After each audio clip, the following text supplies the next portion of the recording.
Hello, and welcome to TSTV, a show in which I, Sadie, guide my friend Lily through the wild world of Twin Peaks. Today, we are talking about Season 2, Episode 7, Lonely Souls. It is also known as Episode 14. And today, I'm not only guiding Lily, but our very first special guest, Riley. Riley, how's it going? It's going great. I didn't realize I was your very first guest. Yeah. I'm thrilled to be here. There's not that many people I trust to talk about the show with. And I don't know, it's just your frequent screenshot posting had me like, oh man, we gotta get into this. I'm flattered. And it's the Venn diagram of our friends who can talk about Twin Peaks and who have like a professional audio setup. That's it. Shoot. Well, I'm really glad to be here and be included, especially on such a pivotal episode. Yeah. No kidding. Riley, why don't you tell the fine people of TSTV a little bit about yourself? You also host a show that I bet people would be into. Sure. So if you want to check it out, I currently co-host a video game, computer game podcast called Goddamn Gamecube. We're on all our podcasting platforms like Spotify, Apple Podcasts, all that good stuff, YouTube. If you'd care to take a listen and subscribe, we'd greatly appreciate it. We talk about a lot of Twin Peaks adjacent games like Deadly Premonition, Alan Wake, all that good stuff. So maybe there's some overlap there. But yeah, I'm mostly appearing in my capacity as a fan of film and television. So basically, my history with the series is that I believe about 10 years ago, I watched the first season and then I dropped off for whatever reason. I think a lot of people were maybe saying, oh, well, season 2, it's not as good. And maybe I just took that to heart a little bit too much because now I love season 2 now that I have seen it. But I think it was when The Return was coming out. I restarted and I caught up. And I just revisited it for the another podcast I'm a huge fan of, which is called Blank Check with Griffin and David. They're still going through all of David Lynch's work, including Twin Peaks, which is great. It's been a lot of fun to listen to. It's definitely not as in-depth as this podcast is going to be. This podcast will be longer than the show itself by a fair margin. Oh, yeah. We average definitely like 3 times, but I feel like that's how that always goes with these shows. I had the same thing where I watched season 1 in like high school and then just never watched anymore until like 2021, and then I did, and it exploded my brain. I'm okay, because how do you two know each other? I know that you're friends, but I don't actually know from whence. It's been long enough that I am not 100% certain, but I'm pretty sure we met in a Facebook group. Does that sound right to you, Riley? I believe so. I believe one of the few friends I made through, I think it was a music discussion group, and around around when The Return was coming out. I want to say like 2017, 2018, something like that. And we've just stayed in touch. Yes, we have. Yeah, I've made a couple of friends through that group and been a witness to dozens of like life exploding dramas of people who are otherwise total strangers. That was really the Facebook group like ethos, really. I keep wanting to do like a retrospective on it or something. I don't know what I would even say, but like that was intense. Because I also have a couple people that I'm still friends with and like still keep tabs on through the internet that I just met from like a Mountain Goats Facebook group in like 2016. You know what I mean? That would be an interesting, maybe a little side topic at some point for you, Lily, if you want to get into that. It is kind of interesting. It's like when you check, because I don't use Facebook that much anymore, and you check back and it's like, how do I know this person again? Or like occasionally one of them will just ask you for money or something. It's like, wait, who are you? Yeah. I'll have like 40 mutual friends with a person who I don't think I've ever had like a conversation with, Yeah, absolutely. Anyway, let me be the host for a moment. How are you two doing? Sadie, how are you doing? I'm doing all right. I'm not used to this position. I'm usually in the other chair. I'm doing all right. What did my only thing to report. Okay, tell you what, I have one thing that I think I'll actually save for next week. So I think we're gonna have a lot to talk about. But remind me next week to talk about how I got a friend request from the Catholic gamer. Oh my god. Okay, well, Sadie, I have to remind you, I think we're off next week, so you might just have to tell us now. I can't. No, it's I don't have. No, we'll do. I'll do. I want to do it next time. It'll be too much It'll of be an next adventure. time. But you know what I can talk about? I've been playing Pseudo Regalia. You hear about this game, Lily? I think you'd like it. I don't think so. How about you, Riley? Resident gamer. No, I haven't heard of this. Okay, this is a kind of like platformer meets Dark Souls kind of beat. It's very made by a trans woman. You play a like big titty bunny. It's kind of like PSX vibes. Oh, hell yeah.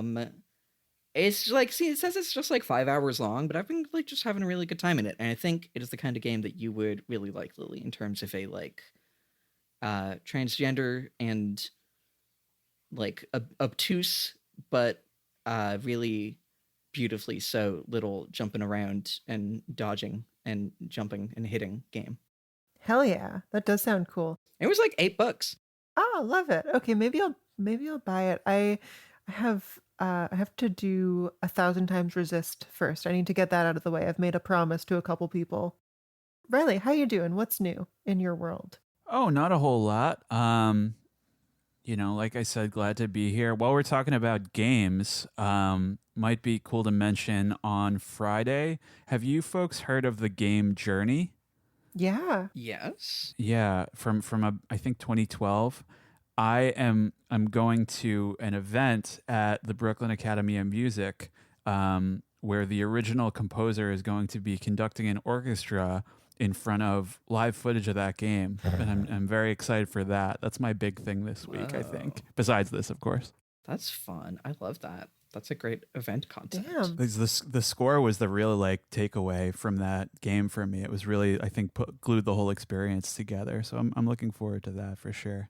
I'm really heartened to know that there are enough people who still like love and care for that game that you can like fill a theater with them. Really cool. Yeah, it's crazy. Right? I just got like a targeted ad. I was like, sure. Yeah, why the hell not? Okay, Lily, you told me you have exciting news. I want to know your exciting news. Yeah, I got a grant, baby.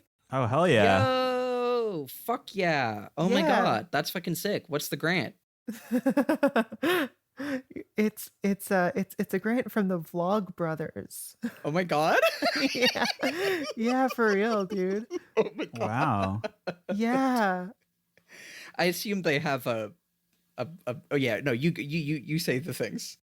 So, I have been I wouldn't say embarrassed listener of like everything they put out for basically like ever since I was 13. I'm not embarrassed exactly. Like I think they're generally cool guys. It's just not a cool thing to admit in the circles I run in, you know. You've teased me about it before. But basically, they give away like I think something like half of their ad revenue to like small educational video projects. And so I applied like, hey, my camera's gonna die soon and I want to do some travel for this video. And so they kicked like beautiful American dollars my way, and now I can do it all. That's sick. I love that. Wow. I love that we can just say this now because we know that we're recording this so far in advance that, you know, there's by the time this is out, it's like if there was any amount of like don't talk about this yet, it's over. But look at me podcasting with a Vlog Brothers recipient. Vlog Brothers recipient. I'm the third brother. I'm the world's first female brother. Hey, what if they did that? What if they made a podcast with three brothers? That would be crazy. Oh gosh. Okay, let's talk about Twin Peaks. Yeah, let's talk about Twin Peaks. Okay, that was a nice little bit of fun. This is gonna be an absolute gauntlet. Yeah. Let's go to hell. Yeah. Let's Log Lady take us to hell. This week, the Log Lady takes us away by saying a poem as lovely as a tree. A poem as lovely as a tree. As the night wind blows, The boughs move to and fro. The rustling, the magic rustling that brings on the dark dream.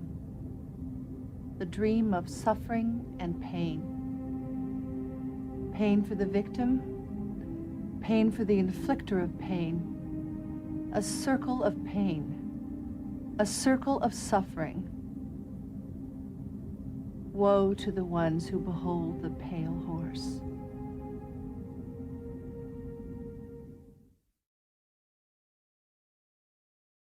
God damn. It's funny, I remember just earlier before we recorded, you were saying like, man, I don't even know what the Log Lady's going to be about this episode, but this is almost the most directly what she says is in the episode of any of the Log Ladies that we have seen thus far. Definitely. Woe to ones who behold the pale horse. Yeah. Is really good. I have horse thoughts. I have circle thoughts. I don't know how much I should get into right now, but I will say the first thing that comes to mind for me, as far as like the circle of suffering, is the fucking ceiling fan rotating. Whoa. Oh my God. That's true. Interesting. Which makes a bold return this episode. I think for my part with this specific intro, there were, because I when I was rewatching the show, I made sure to watch all of her little prologues, preambles, and some of them I found myself struggling to see the connection with the plot of the episode, but this one, it had to be clear as day. It's very, emblematic of what's about to happen and sets a very ominous mood for the whole affair. It definitely does. It's really interesting. I think it opening with a poem as lovely as a tree, and we do get the shots of the tree in the wind as like the first thing that leads into the big horrible murder sequence. Yeah, and also as frequent like interstitials throughout the whole show. Yeah. But I think that is interesting to me for how we'll get more into it when we get there, but a big thing in that last sequence to me also feels like the violence is part of what is constituting and like enabling the beauty of Julie Cruz's beautiful song with everyone in the roadhouse. And I think that the idea that this ominous thing is like a poem that's as lovely as a tree feels like that is what that is gesturing it to, about like the beauty of performance and the violence being like intertwined. Feels like what I'm getting there, Sure. Wow. Yeah. I quite like that. So in terms of the actual recap, I'll jump in here. So, okay, I'll start with the B plots this time to not end on a falsely light note. So Shelly is barely scraping by and has to quit her job at the Double R. Her scene with Norma about this is interrupted by Nadine, who is still mentally a teenager and very strong. Bobby tries to find Leo's stash of drug money and instead finds a mysterious cassette tape in his boot with the help of the grand return of Mike the Snake. Mr. Tojamura breaks into Pete's house and kisses him before revealing that she is actually Catherine in disguise, and Harold has killed himself. Meanwhile, the cops bring Mike to the Great Northern, hoping to have him personally Bob scan every guest, which does not work. He has a seizure right as Ben Horne walks in. This, combined with pieces of Laura's secret diary talking about Bob abusing her and an entry saying she'll show the world who Ben Horne really is, and Audrey telling Dale that Ben was sleeping with Laura, all convinced Dale to arrest Ben Horne as Laura's killer / the host of Bob. He is wrong, unfortunately, as we learn when Leland and Bob murder Maddie in a gruelingly long and horrifying scene. Dale is nowhere to stop it. He's at the roadhouse, per the Log Lady's tip that there are owls there, where the town has a collective psychic experience of grief over Maddie's murder. Some general trivia about this episode, because I was really reading up on this one on the wikis. We've talked about like how many people had watched the pilot, and especially some of the season 1 episodes of Twin Peaks. This one was watched by 7.2 million households, which is about 20% of the available audience, which is around, I think, some of the ones in season 1 that we were talking about was that number. But it really is kind of crazy just, again, to think about. Like, I don't know that there's a TV show they could make today that would be successful enough that 20% of every household watched it live, you know? No fucking way. No way. And for reference, like the biggest, I don't know, I have numbers in my head. Sometimes the Breaking Bad finale got about 10 million, which was like staggering, enormous, a huge deal, right? Uh-huh. Is this the peak? Do we know if this is, I mean, excluding like the return, I guess? Yeah, it definitely goes down. Like here. it never gets bigger than this, right? No, definitely not. Yeah. Actually kind of remarkable to think that out of however many episodes we have in this season, that they would put the like climax 7 episodes in, like not towards the beginning, not towards the start, not even really towards the middle. I'm struggling to square that. I'm sure we'll get into the reasons why. And I mean, I think we can get into it a bit here now, even because Lily, I know we've talked about it a bit, but like, so this was the big reveal that David Lynch did not want, right? Oh. Yeah. David Lynch, I mean, I think at the very least he did not want to do it now. Like, this reveal happening now was very much on the part of like network pressure to reveal the killer because ratings were starting to dwindle.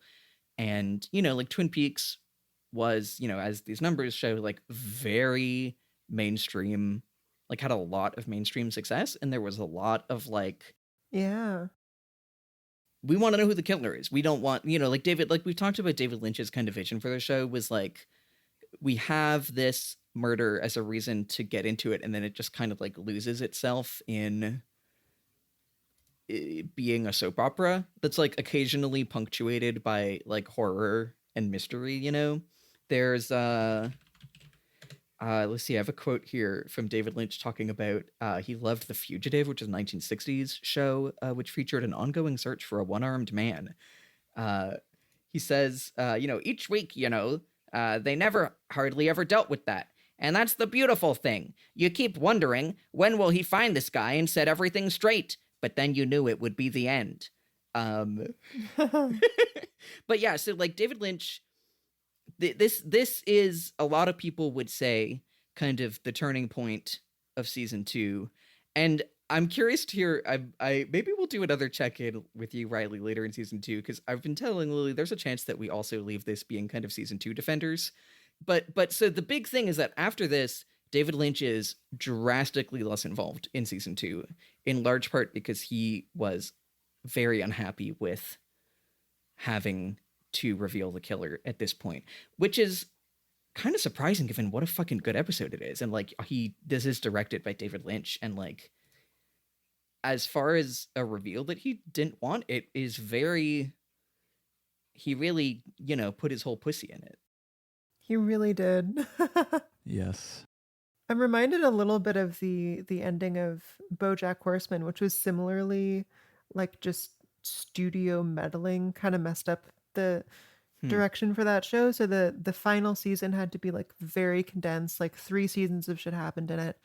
But still, the resolution was among the best of any TV show I've seen. Yeah. Let me see. Okay, this is just some other general trivia, because they were really pushing both this episode and last episode the like Ben Horne red herring. And apparently they actually filmed the murder scene with Ben Horne being the murderer as well, basically to like you disseminate rumors / you know, make it not very clear about who the killer actually was. And I love this note, just that Kimmy Robertson, who plays Lucy, is not in the episode, but was around the set that day and just watched the murder scenes through a gap in the fireplace in the set. That's crazy. That's crazy to think of when we get there, throughout that whole scene. Like, that's how she found out? Like, that's insane. Well, I think by the time they were filming, they probably all knew, but just that, like, just knowing that throughout that, Kimmy Robertson's eyes, you know, Lucy's eyes are on the other side of that fireplace spying in, you know? That's so funny. But yeah, tell me, both of you, let's say Riley, you go first as our guest. Like, what's your big picture takeaway on this episode? Big picture, I'm sure I'll have more during final thoughts, but I think big picture it ties into what both of you have said, basically, where despite the pressure and just the circumstances in which this episode was created, it is, I would say, one of the most polished. Maybe it's up there in terms of the original series. It's up there for favorite. Just in terms of all the little bits, like there's very few minutes of this episode that aren't super impactful, and just handled in such a way that is very organic. Like it doesn't feel like, yeah, here you go, here's the killer. You know what I mean? Like it's very poignant and elegant, and it also kind of, I think a lot of, I'll get into later, like the emotional content is coming from that same place, Sadie, that you were saying in the Log Lady intro, with the beauty and the pain kind of being hand in hand. I think that's my first thought here. Yeah, Lily, how did this land for you as our you had some idea of some of the things that would happen here, but this episode is a gut punch when you have never seen it before. How did this land for you? Holy shit. It landed hard. I had the smart idea of okay. As Sadie, as you know, Riley, as you may not, we have a segment called Lily's Nightmare Corner where I try to give myself dreams about the show to predict where this plot is like gonna go. Oh, I feel like David Lynch would love that. I think so too, but it has never once worked. I haven't had a single dream the whole time we've had this segment. When you stop trying, maybe that's when it'll happen. Yeah, it's too much pressure. Yeah, it could be, eh? So I in hopes of like having some really strong and like unshakable reaction to this episode, I had exactly one puff of a joint before watching it. Oh my god, girl, what? Oh my god. Very risky, very risky. Okay. I don't regret it at all. Okay. It was like a full body experience for me. Interesting. I missed major plot details because of it, because I was just too busy like A little too having zonked. feelings about it. Like probably would have felt pretty normal if I wasn't watching this, you know? Oh my god. Wait, what plot details did you miss? I'm curious. Okay, so like all of the shit after Maddie is killed in the roadhouse. Yeah. I thought they were just sitting there. Like I don't know what, like I did not notice that anyone was crying. I think in effect they are all just sitting there. But maybe we can, once we get to that, we can go through it. A lot of people, I think, are having some nice little micro emotional reactions to what happened. Damn. Yeah. I'm obsessed with this experiment that you gave yourself, Lily. Like, because you watch it again today, right? Yeah, I did. And I took notes and I actually followed along a lot better this time. I'm going to say it was a pretty ideal way to do the show. My one like actual note overview is it feels like this is the moment where a lot of imagery, a lot of figurative things are becoming really concrete and literal, and it's finally easy to understand what all the symbolism means. This is like this is a major like eureka moment on like 4 or 5 things for me. So of course I adored that, and then also had an absolutely fucking miserable time. Okay, I know we're saying so much before we start talking about the first scene, but what were some of the like symbols or things that like you're like, oh, this makes sense to me now? The fan, the spotlight, orchids. I'll come back to these as we go. Yeah. Okay. Well, so shall we just get into it and actually jump in scene by scene? Yeah. Let us. Okay, so first off, we have all the boys, all the cops, and the FBI lined up. Mike is with them. He's just kind of like joined the detective squad, and just kind of restates his clues for us. I just want to say that so there's a fair amount that about this show that I appreciated and enjoyed on the rewatch. But something that even the first time I saw this, I appreciated was the lineup you get in the beginning of just all the fellas, all your best guys, and the way it's so funny because I remember you had the cops as like a capitalized thing, and it's one of those things where the way that I am able to enjoy stuff like this is and like Batman and detective shows and stuff is like this is a fictional universe in which cops it's okay. Like Agent Cooper, he's not a Fed, he's just a chill guy. So I just get I get so psyched when I see all these guys together. They're gonna go solve the case. They're gonna pick up all the and it's just like I think this is the first time you see like all these major characters together. It's really cool to see them in a line like that. It's also like they're all weird in their own way.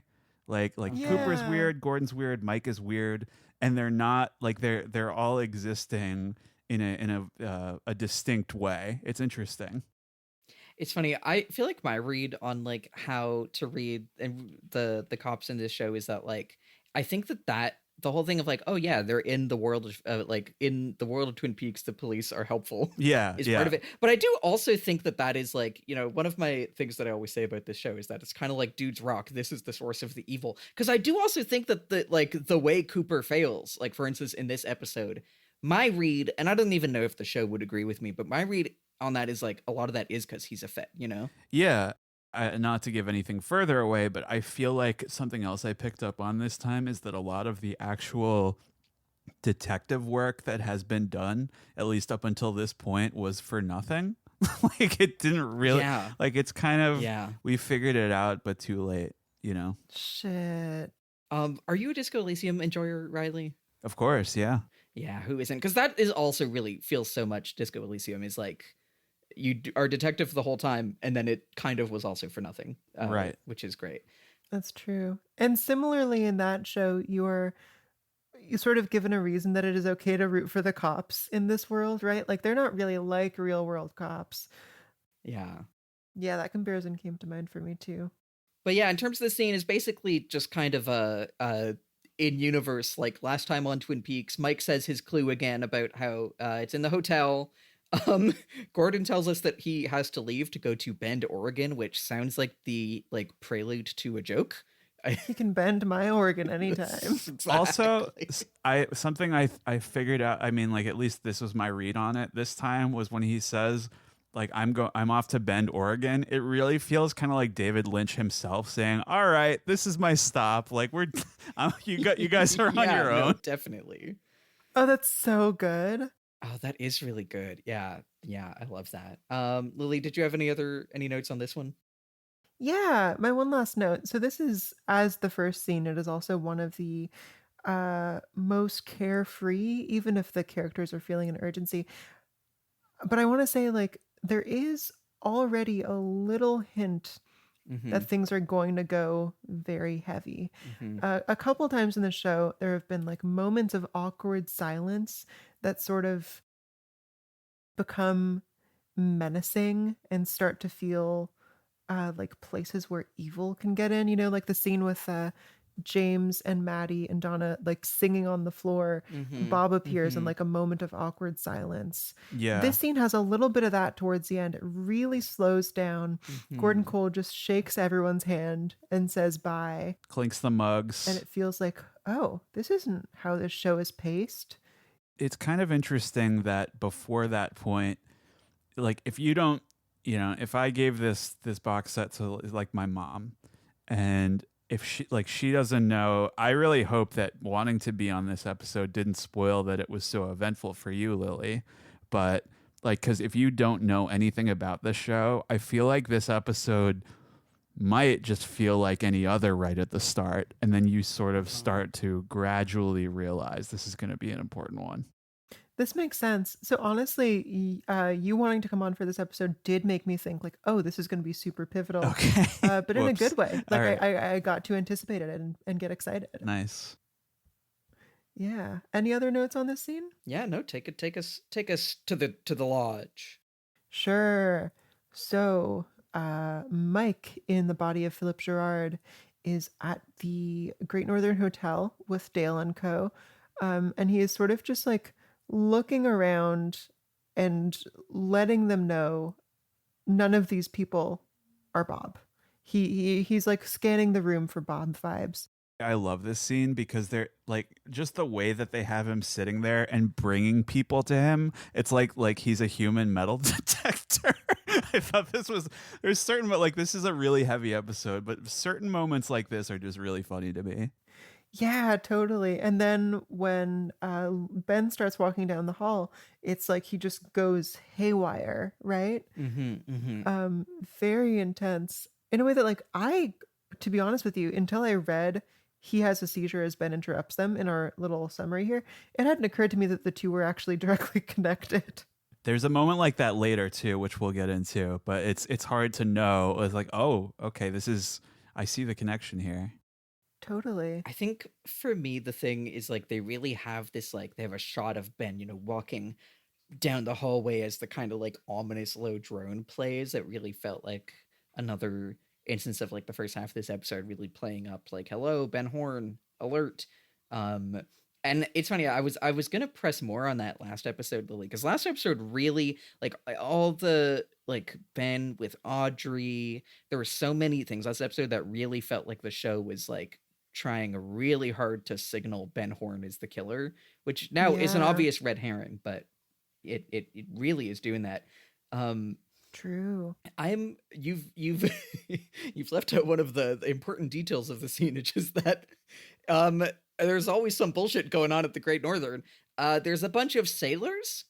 I think there've been sailors before, and we were like, why are they here? I think Twin Peaks is like inland, or no, maybe it is on. Is that the ocean that's there, or is it anyway? Either way, there's a bunch of sailors here that are all just bouncing balls, like bouncy balls, and Yeah. I do love how this makes it that just like Mike is like, no, none of these ball bouncing sailors are Bob. Like, Oh, jeez. It's so fucking funny. It like you don't really get to understand that it is balls bouncing until towards the end of the scene. So for the first while, it's just like, what the fuck are these sounds happening? It's so loud. It sounds like popcorn or fireworks or something. yeah, it really does give the scene like a chaotic percussion throughout all of it. Yeah, I've referenced neurodivergent sound design many times on this show, and this feels like a great example. Yeah, no, for real. My other note is that I love that we see the waterfall, the classic waterfall outside the Great Northern, and then like fade to this very like cutesy painting of a waterfall in a clock that we then like pan out. I didn't even notice that. That's great. Oh, Yeah. Just like another little moment of the show, I think, having, making us think about like imitation and representation, like what it capturing something in art. I just really like that. Do we have any other things to say about this one, or shall we go to Herald Land? Let's go to Herald Land. Alrighty. So basically, this is Hawk, who has told us that he was going to Harold's to get the secret diary. And pretty quick scene, basically just we see that Harold's place is completely trashed and Harold has hung himself. I completely forgot that this was like happened at all. And especially in this episode. fuck. I love how it does feel like setting us up for what happens later in the episode in terms of like everything about like Donna's little heist, and like it all felt so established in genre conventions that have low stakes, of like these teens are gonna do a little like Goonies adventure and try to steal the diary. And I feel like there's something about like, oh, and then he ends up dead, that is such a like saying like, even though you were playing in this genre space where this can all be fun and games, it's not actually. And we are like yanking it out of that genre space and into one where the stakes are heavier. And that feels like what we get later, right? Is like, you guys wanted, like, we wanted to be in a murder mystery show. that means there's going to be a murder, and like, you know, really like the way it treats it is so much more horrifying and like really in it, you know, it takes it from being a murder mystery to a like horror movie, right? Yeah, And this yeah. feels similar there in terms of like we are forcibly taking something and putting it into a more horrifying genre space, you know? I had a couple Harold thoughts. So number one, yeah, absolutely, and it's I think it's pretty, because you know the show is pretty dark from the beginning, but it's fairly lighthearted in terms of like the day-to-day antics. And this was like a little surprising to me, you know, just how, oh shit, this character has met a very grisly end. And it seems to be like in another show it might have been like, oh, that's the shocking death this episode, you know, like that's nothing else like that wild is going to happen. Yeah. And I was curious because I haven't caught up on your last couple episodes. So I was curious how everybody felt about this character. What do you folks think? Man. Like Harold and his little, Yeah. basically to start us off, I like, not my favorite character, but you know, it kind of has this very poignant, you know, mini arc where he thought he could trust a couple people. They both let him down. It just sort of casts this pallor over it. You know, it was kind of a relief because I think at this point in the show there's a lot of balls in the air, like a lot of narrative threads, and this one Those sailors are going crazy with him. Yeah. This is one sort of, I think it tied off this narrative thread into an appropriate knot. It's just a kind of a bummer of a scene for sure. Yeah, it's funny. I like never really got. I feel, and even both on my first watch, I was like, "Oh, that happened. Let's see if this kind of comes back later." But I feel like even now, I don't really have a clear read on Harold. There's one thing that I didn't mention. Technically this is later, but let's just combine this with here, where when they're investigating Harold's home, that he left a suicide note that says "J'ai une âme solitaire," which was, whoa, that's what the little kid said. Remember, Lily? The little kid who looks exactly like David Lynch because it's his like son or something. Yeah. It's David Lynch's biological son. Yeah. I feel like that's just kind of another little 30-second scene that's part of this one. So let's just Yeah. talk about that here too. But yeah, so Lily, what do you have to say about Harold? Man, I have a real soft spot for characters like this who are just like kind but like too soft for their own good, you know? So I empathize with him on that level. I wasn't sure what his like deal was exactly, or what I was supposed to think of him. Mm-hmm. It made me very sad to see Donna sort of brush aside his kindness or take it for granted. And I feel like that is maybe the purpose that he solves ultimately, is like to help chart sort of Donna's fall from I don't want to say nobility, but basically to help us understand what kind of thing she is willing to do. It's another sort of consequence of Laura's murder, is that resolving it matters more to Donna than this person's well-being, I would say. And that ultimately cost him his life. Yeah, definitely. Absolutely. I think it is interesting that this is placed in this episode when it is not even remotely the climax or the most memorable thing. That feels like it almost makes it sadder in a way, because it's like this is not a person who is really given the full space to like be human even by this show. Yeah, like none of the other characters meet him, or you know, he's a kind of a, like when I think of Twin Peaks, I don't think of him, you know, and that kind of makes it sadder. Yeah, totally. This is just a small, 2 minutes combined of this much longer thing. Actually, with that, I wanna think really quick about orchids and like what that symbolizes. There is a whole thing of like flower symbolism, which I meant to look into before. Maybe I'll Google that really quick. But I did think of one thing that Harold said not long after he was introduced, which is that basically everyone thinks orchids are really complicated to take care of, but really they just need like simple care and attention, you know? Yeah. That feels very very in line with what his deal was. I mean, Harold was like so grateful for these really gross meals that Donna was bringing. Yeah. He would have anything, you know? He just wanted some like basic time and humanity. Yeah. And that makes me really sad. I think part of why I don't really know what to make of Harold is I think everything about him feels like it is screaming to me to read him like symbolically, like metafictionally, you know, like his performance is so like kind of doing a like Brechtian like unreality thing. Like it's so campy and like theatrical, like and not natural, you know?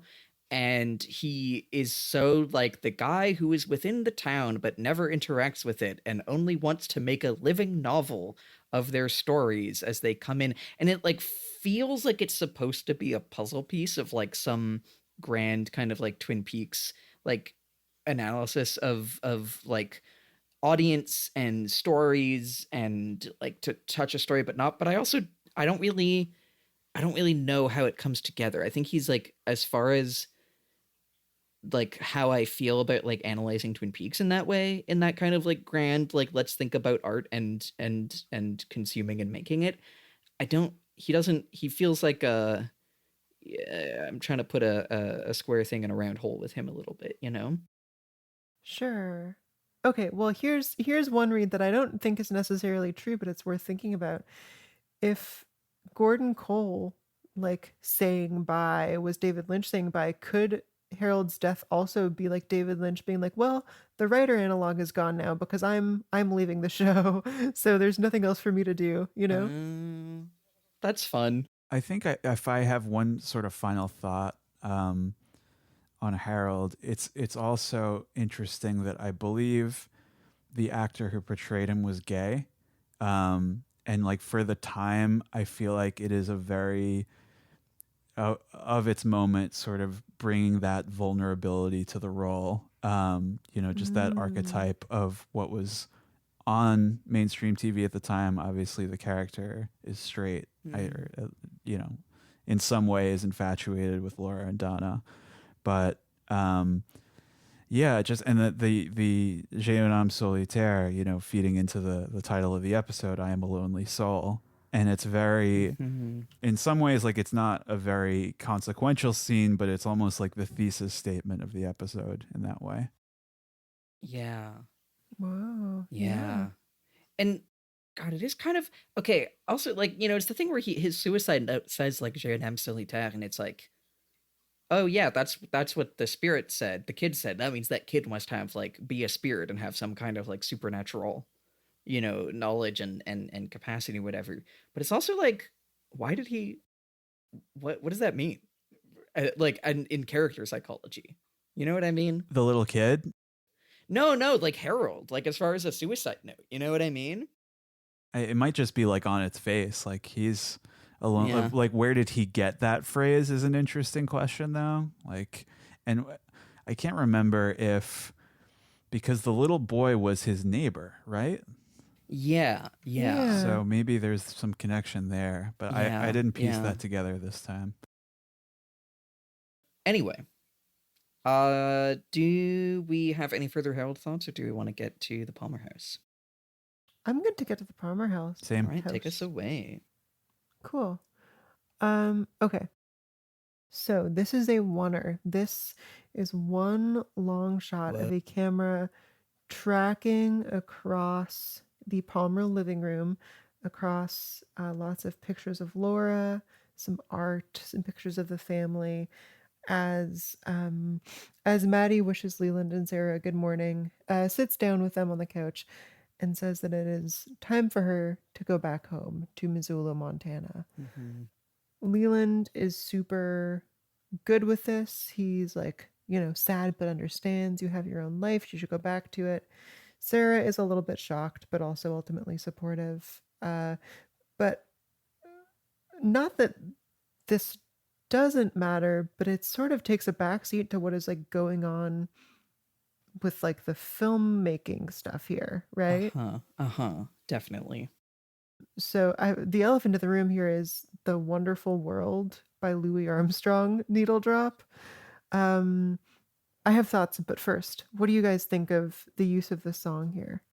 It is an alternate version, and I'll let you talk more with that, but I love that we both got the same, like, there's kind of like a spoken word intro of saying, what a wonderful world it would be if only we'd give it a chance. Love, baby, love. That's the secret. If lots more of us loved each other, we'd solve lots more problems, which feels... That's a Tommy Wiseau quote, I believe. If a lot of people love each other, the world would be a better place to live. Oh my God. Oh, so true. The muse moves through many minds, I feel like there's something here about kind of what I was kind of getting at with the log lady, where like, David Lynch, Twin Peaks loves the like violence and the beauty are put opposed to each other. And I think like we got that I'll keep thinking about that poem that Donna's sister read about like Laura being like the light of love in the woods, Yeah. And I think there's like, it feels like it is very saccharine, and it is like, it on the one hand feels like both undercutting itself, especially with what we know of, like it is playing on the record player that will then underscore the like brutally horrifying murder scene later. And in the way that this whole scene feels so like, wow, I can't believe I'm gonna go home and not get murdered, Yeah. Fuck. But it does, but I do think that David Lynch also like believes in that. I think David Lynch is really big on like, transcendental meditation. If we all simply loved each other, the world would be a gasser, as Louis Armstrong says. Like, I think that a lot of what David Lynch is trying to do in Twin Peaks is to look at what something that he thinks is really beautiful, like small town Americana and the idea of a Laura Palmer, and explore how that is both true to him and also untenable, is how I feel about it. Like, I think that it's both cloying and sentimental and feels self-defeating, and also I think speaks to like a real belief or desire to believe that like, if only we did all have love, Yeah. Very, very kind of fleeting, fragile thing. It makes me think of a quote which Riley, I think I might have seen this on your Instagram story at one point. It comes from later in the show from Major Briggs. He is asked what his greatest fear is, and he says that love is not enough, or something like that. Yep. And of course, I don't know the context of that at all yet, but like knowing this is something that returns makes me think, isn't love actually, or at least passion, the source of this brutality that we're seeing? I don't know. Yeah, definitely. Obviously there is some actual love and affection in the show that is totally touching. So I'm not saying that it is like an anti-love show by any means. But yeah, like the sentimentality is really turned up in this scene in a way that makes it feel like, oh, this can't be right. I was saying something similar last week about the final scene with James and Maddie, how like the music was turned way up, and this goodbye almost felt too good to be true, So same deal here. Like the music is distracting, and it is a like super cliche needle drop, right? Like that's in fucking Will Ferrell's Elf. No disrespect. And the camera move is also does a lot here. So the camera starts, I believe, at the painting that says Missoula, Montana on it. Is that right? Yeah. And then it pans across the living room, across the couch, and then it ends by sort of framing the Palmers and Maddie inside a record player. It's awesome, isn't it? And it to me it looks like a trap about the snapshot. Yes. Yo. You know? Yo. I didn't puff a spliff before I called that one, but just thinking out loud here. Oh, I fucking like that. So like it's just the kind of, and also like a jaw, like a mouth, like it's Yep. consuming, you know? Same thing, yeah. dude, definitely. Like the show has lots of stylized camera work, Dutch angles and interesting effects and transitions and stuff. But this one is just so, because it's the only shot in the scene, it's just so like, hey, look at me, pay attention to me. Yeah, again, like overbearing, feels put on. It's also, of course, I mean, just the earliest instance of this. It's going to be a focal point for the rest of the episode. This turntable. Yeah. I've talked about on like previous episodes, it feels like this show will use this kind of like it'll use this kind of cinematography that draws attention itself, I think, to like signal things are different. Like this isn't a scene that is shot like a standard soap opera. And that means that we're about to like, we are changing genre space into like David Lynch directing this like a David Lynch movie, as opposed to David Lynch directing it, or not even David Lynch, but like, you know what I mean? Like doing a impression of kind of soap opera cinematography. Absolutely. I wish I had checked to see who the DP on this episode, what our cinematographer was on this episode relative to some of the other ones, because it is very notably, just image first storytelling. And it, I'm not saying the rest of the show isn't, but just kind of stuck out to me as like, wow, that we're really letting the images themselves kind of give us the feelings here. My other note in that pan is that we start with this painting of like a bison. It says like Missoula, Montana, and I love, or no, it's not actually a bison. It's like an elk, I guess. So I was going to say something about the bison being hunted to extinction, but maybe that's not actually applicable. But either way, I love that it pans, and then we get this like I like dropped it in the show notes. You get this like this white statue kind of imitation, ancient statue, which immediately calls the Red Room to mind for me. Oh yeah, it's a similar pose too. Yeah, right. And like we talked about that in the episode that we first thought you were going to be a guest in, where they go to 2 episodes ago, where they go to the to One-Eyed Jacks, and they're saying they're going to open their future Roman baths. Which, oh shoot! By the way, I just want you to know that Lily announced she read as not like they're in the future we will open our Roman baths, but we have opened some future themed Roman baths. My imagination is running wild here. Fuck, I guess mine was too. But I was like, oh, I guess we'll see that next episode. Yeah, we'll get the fucking Caesar with lasers.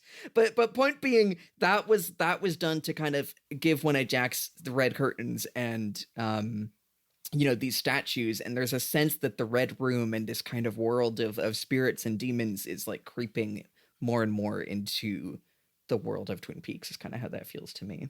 Yep, for sure. Yo, wow. I also I have, oh sorry. Oh, just so saying like in terms of watching this episode, knowing everything that happens, just hearing Maddie say like, I miss having a life of my own. I'm just like, man. Fuck. Man. What were you gonna say, Lily? This poor girl. I may find a better time for this and bring it up more fully later, but what you said about bison being hunted to extinction just makes me think about how the show's relationship to nature is sort of similar to its relationship with women. It's all about like, oh, it's so beautiful and idyllic, the forest, but also like our industry is killing the trees and slicing them up. Yeah.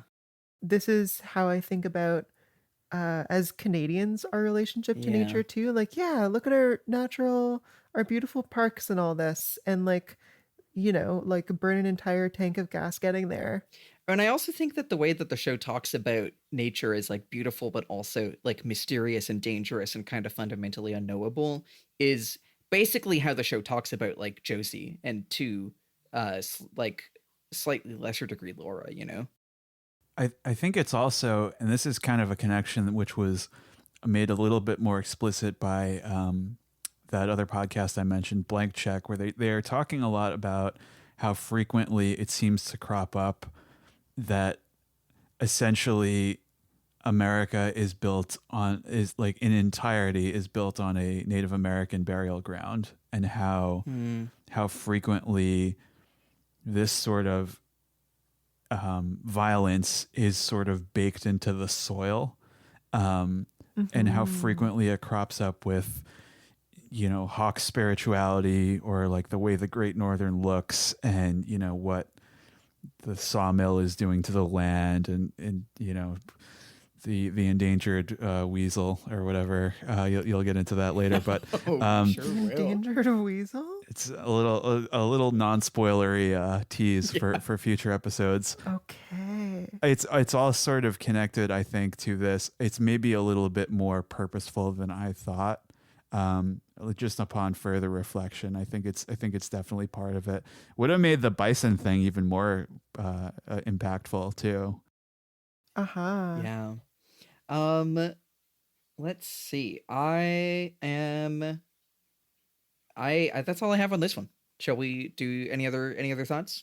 I have one last one, which is, it's another, obviously terrifying, miserable episode, but funny moment where Maddie announces she's leaving, and Leland basically goes, we are perfectly fine with that. And Sarah turns to him and says, we are? That's such like a 90s TV show bullshit line. I love it. Maybe because she was also on it, but a little bit of a Seinfeld moment in that moment there. Yeah. She was also on Seinfeld? Yeah, Grace Zabriskie. Oh my god, she was. Yeah. Yeah, I noticed that when I was watching it, actually. I did not know that. Huh. Because I also know her as the older Polish woman from Inland Empire. Yes. Yeah, she's great in that. Anyway, yeah. Yeah, so, okay, next up, and actually, I feel like how do we feel if I combine this Bobby and Shelly scene and then Bobby and Mike the Snake coming back? Yeah, sure. These are not really the focus.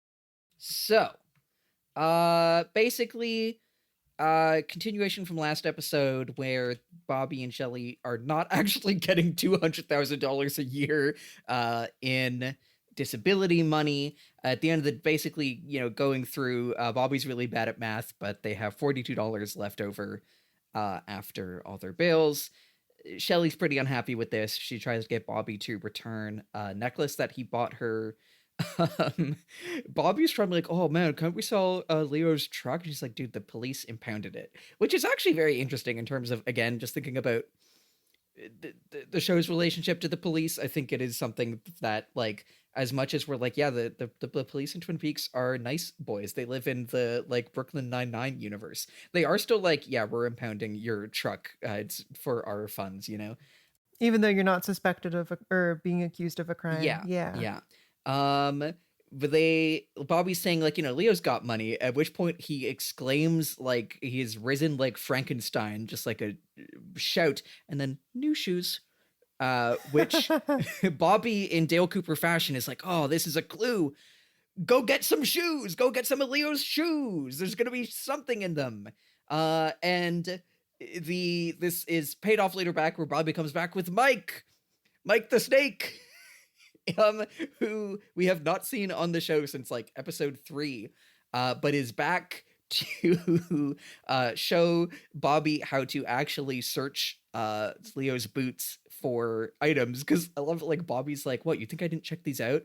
And Mike is like, get a hammer, man. Like, Bobby just like looked literally in the boot and is like, damn, there's nothing there. I know, right? And they find a like miniature cassette tape. So that's all that. Okay, I have 2 quick thoughts on this scene. Number one, Bobby saying, "What time is it? I'm missing economics as it It was is." so funny. It's so funny because like I was like, I forgot you're in high school because you after the first episode, you pretty much never see them there. Yeah. So I thought that was really funny. Also, in terms of him being really bad at economics. Yeah, it's a little ironic there, yeah. And the other thing is, so I'll be very vague. Lily does not know anything about this yet. But Okay. the Leo's plight and his situation and sort of the fear that he is going to somehow awaken and become his old self again reminded me of something that happens much later in the show, Oh. which I'm wondering if Sadie knows what I'm talking about. Yeah, I'm receiving your psychic waves. Picking up the signal, and I'm not implying there's any connection there. I just thought it was interesting that it is happening again in that way. It is happening again. I think actually, Lily, you go first before I start saying things. What do you think about this scene? Sure. So on your first thought, Riley, this scene feels to me like Bobby being like, "Well, this arc is over. I'm not going to stick around to do the other stuff." You know, like it's like he had not planned past the point where they get the first check whatsoever, because you're always going to need to go back to school, dude. Mm-hmm. And so Shelly says something like, "I don't know how we'll manage," and Bobby just goes, "We." Fucking piece of shit. I hate him so much in this moment.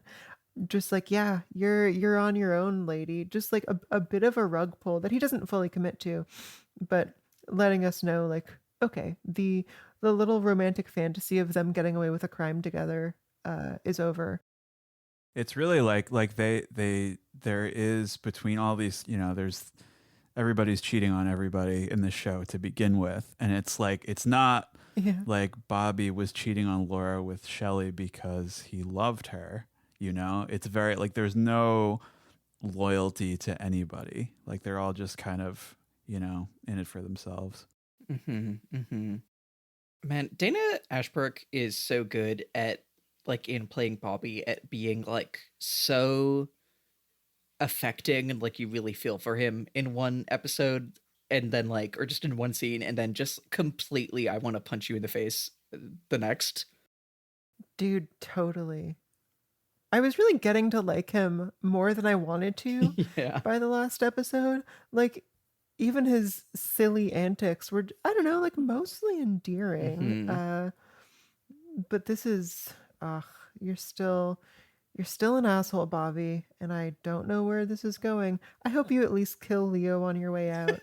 It's a real roller coaster with Bobby. It's so funny. I made friends with someone at one of my jobs where I noticed that she had a Twin Peaks tattoo. I was like, "Oh, who are some of your favorite characters?" And first off was Bobby. And I was like, okay, now that I've seen the show again, I totally understand because he's so interesting. All the back and forth. I think he's up there for me too, honestly. I think okay, another thing I was thinking watching about the show, because there are all these other we're going through all these scenes. None of these are the fucking scene that is this episode. And so it feels like I was reading all of these kind of like in relation to the enormous horrible murder scene that like defines this episode, just because it feels like it has like such a gravitational pull that it demands it. And it feels like a lot of this episode is talking about like familial and parent and like parent/caretaker relationships. I think there's something about here this like being Leo's wife but also now his caretaker.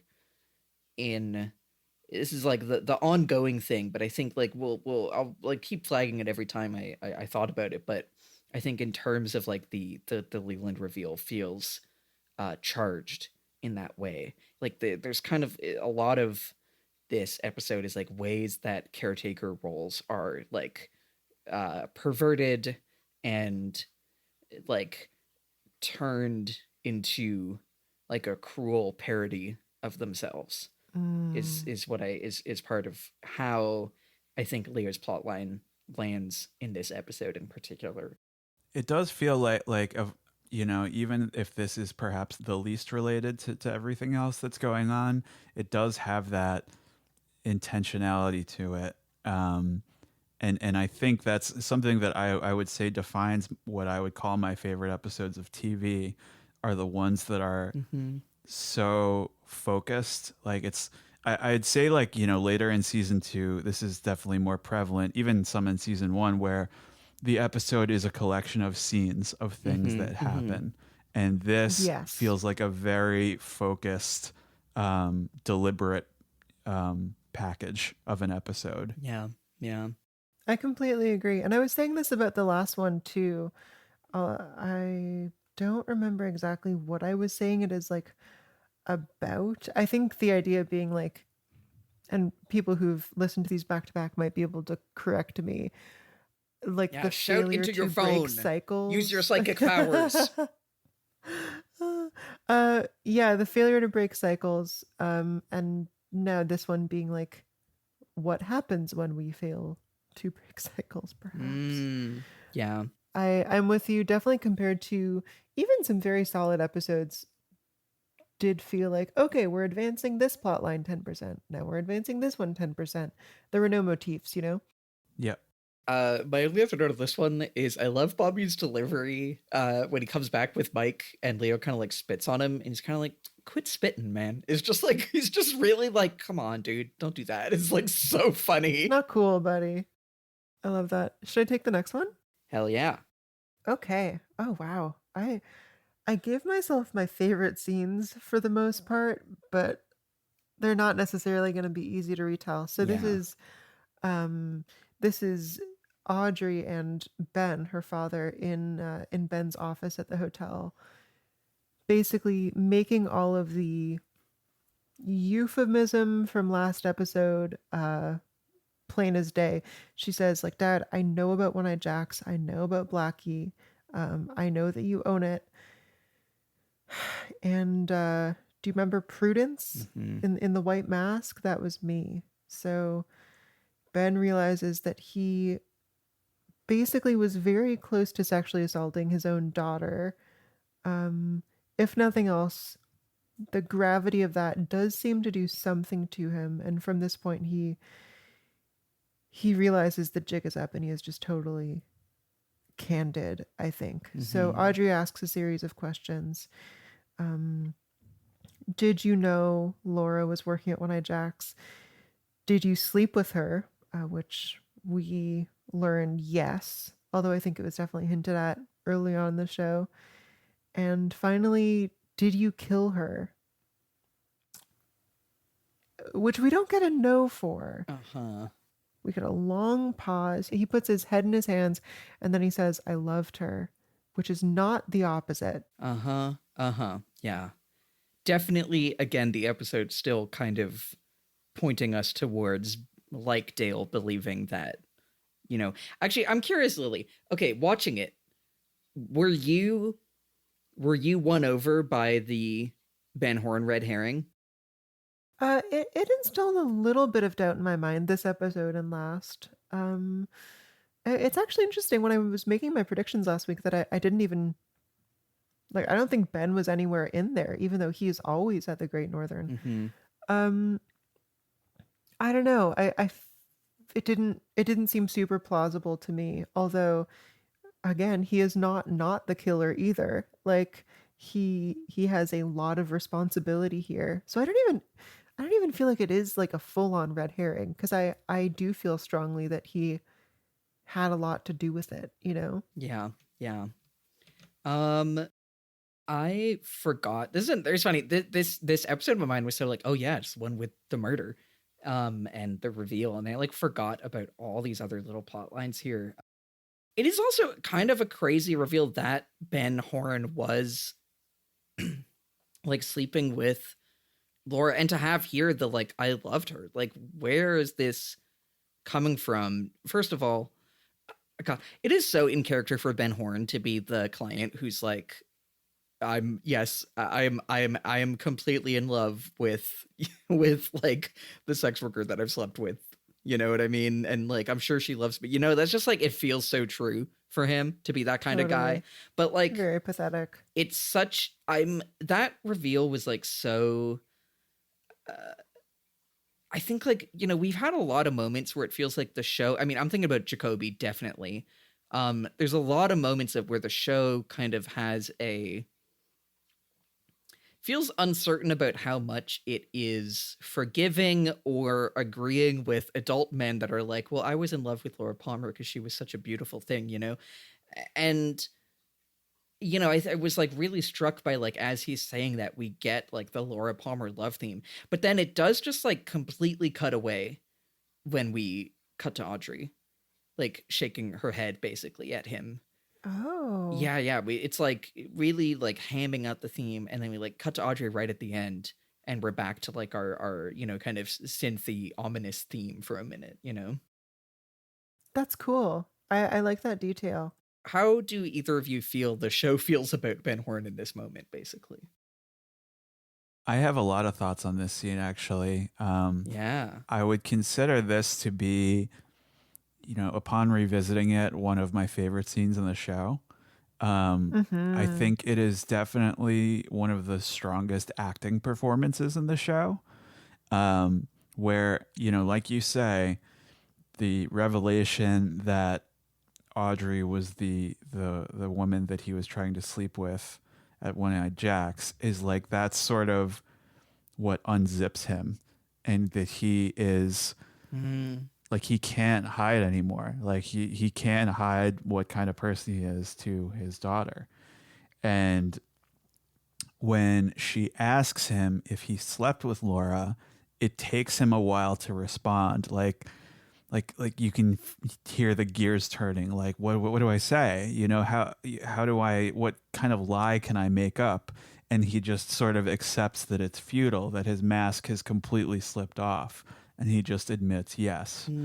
Like you're saying, Lily, like, you know, he didn't kill her, but he is to a large extent responsible for maybe not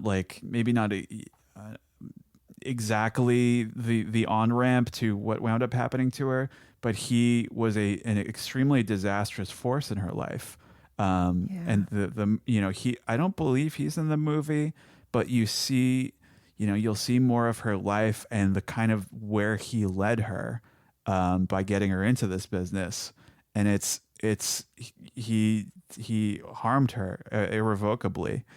And I'll say this, that what happens with his character from here on out is so interesting to me. It's another sort of Bobby situation where he's such a complicated, you know, even though I think he's a piece of shit, like what the intricacies of his character are very interesting to me. Yeah. I've been trying to figure out at several points, like, what is his inner world like, you know?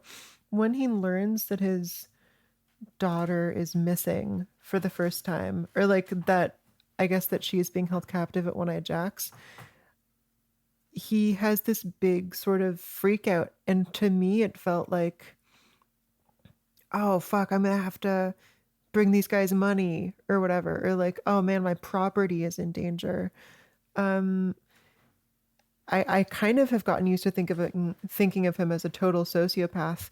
But then in this scene, like, he does seem to have, he's not completely depraved, you know? I mean, he's a motherfucker, but like he knows that he is fucked and he is ashamed of himself in the scene. There is a little bit of guilt, yeah, for sure. Yeah. I agree that I really love his performance. I like it feels like he like is just deflating through the like back half of the scene.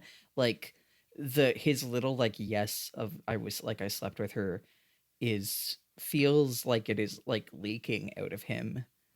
I really, really like that. I think the show does, and like we're saying this, like we do kind of believe in the authenticity of what he feels, and that he feels this guilt. And probably when he feels like I'm in love with Laura Palmer, I kind of think that like if I was to sit down with David Lynch, he would be like, yes, like the love that this town feels for Laura Palmer is like a real thing, but also it you know it's like this feels this is It's a Wonderful World. Like it's saccharine and it is self-destructive, and it is like taking it at face value is impossible because it is like inherently has such a like gurgling violence underneath it.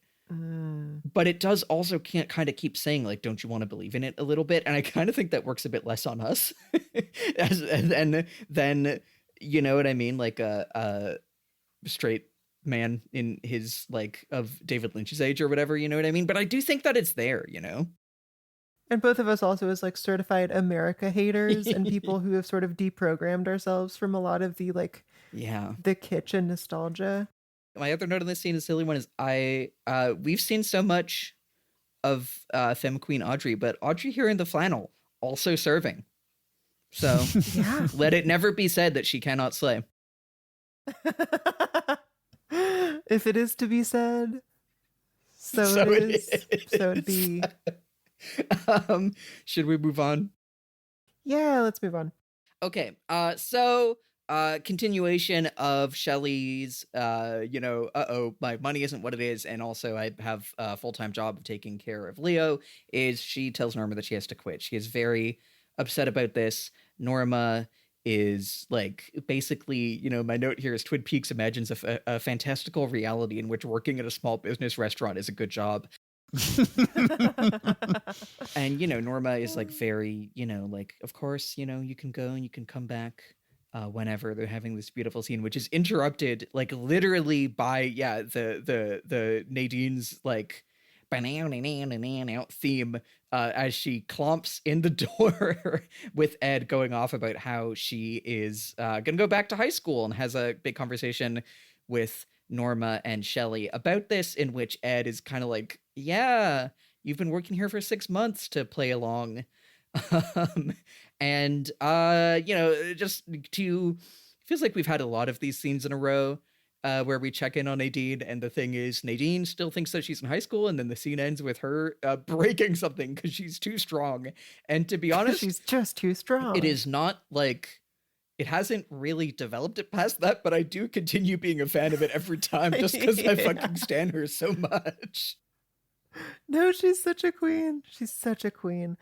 This scene is sort of in two halves. Like as soon as the music changes and Nadine walks in, it totally changes. But do we have any thoughts on the first half of like Norma and Shelly? Yeah, this first half specifically, I love Norma so much. I think this is another incredible performance where Shelly is sort of explaining, oh, I can't work here anymore. And the look in her eyes is that she knows that Shelly is not telling her everything.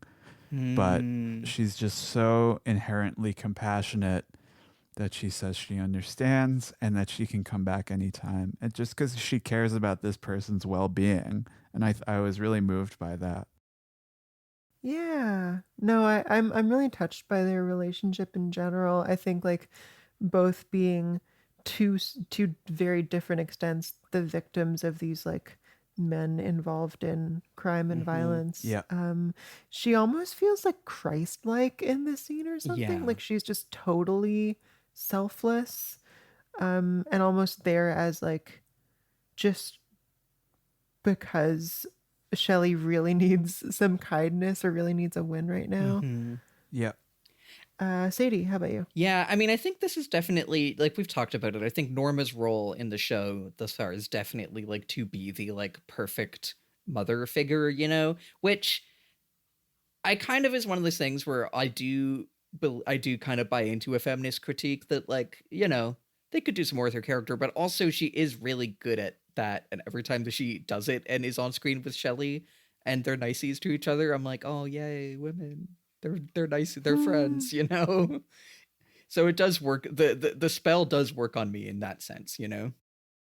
I think it's also like that it's nice to see that her character is is still like she does have that sort of strength to her, and you know, what I would describe as self confidence and her morality, and you know, it's heroism in its own small way to me, to be decent in such a fucking piece of shit town. Yeah, yeah. It's Totally. I'm very fond. I mean, you'll see, you know, where it goes, but the on again and off again with her and Big Ed is wonderful.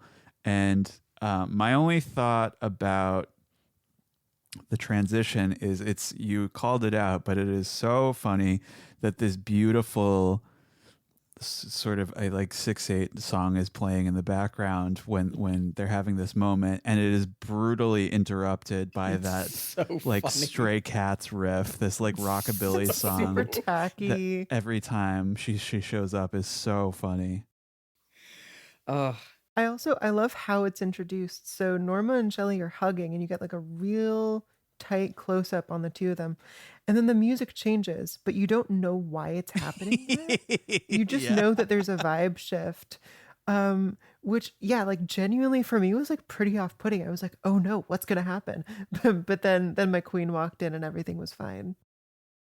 Yeah. And my only real thought about that is that something that I found interesting, you probably mentioned it in an earlier episode, but this subplot with Nadine being like super strong is often cited as a weird season 2 thing. But there is a moment in season 1 where she's working out and yes. she like bends the handlebars. I'm like, oh, okay, so it's not completely out of left field. Yeah, she's been strong. Yeah. So I think this is another one where I was looking back and kind of reading it against, and where I'm like, oh, this is also a alert, parental relations alert, caretaker, but also lover. I mean, so I think like there's the first bit of it that's just this like very wholesome mother-daughter relationship that just feels like, in contrast to basically the every other relationship of its ilk in the show, just feels so uncomplicatedly like pure and genuine between them.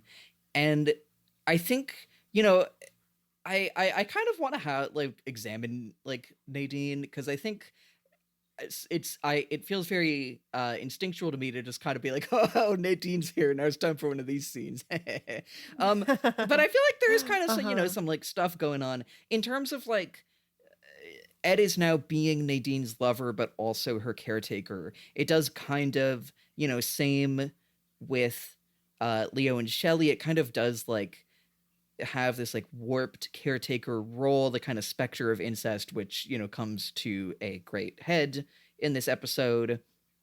And the ways that like on one of our previous episodes, I was really like, wow, this show keeps like bringing up food alongside like violence, basically. Yeah.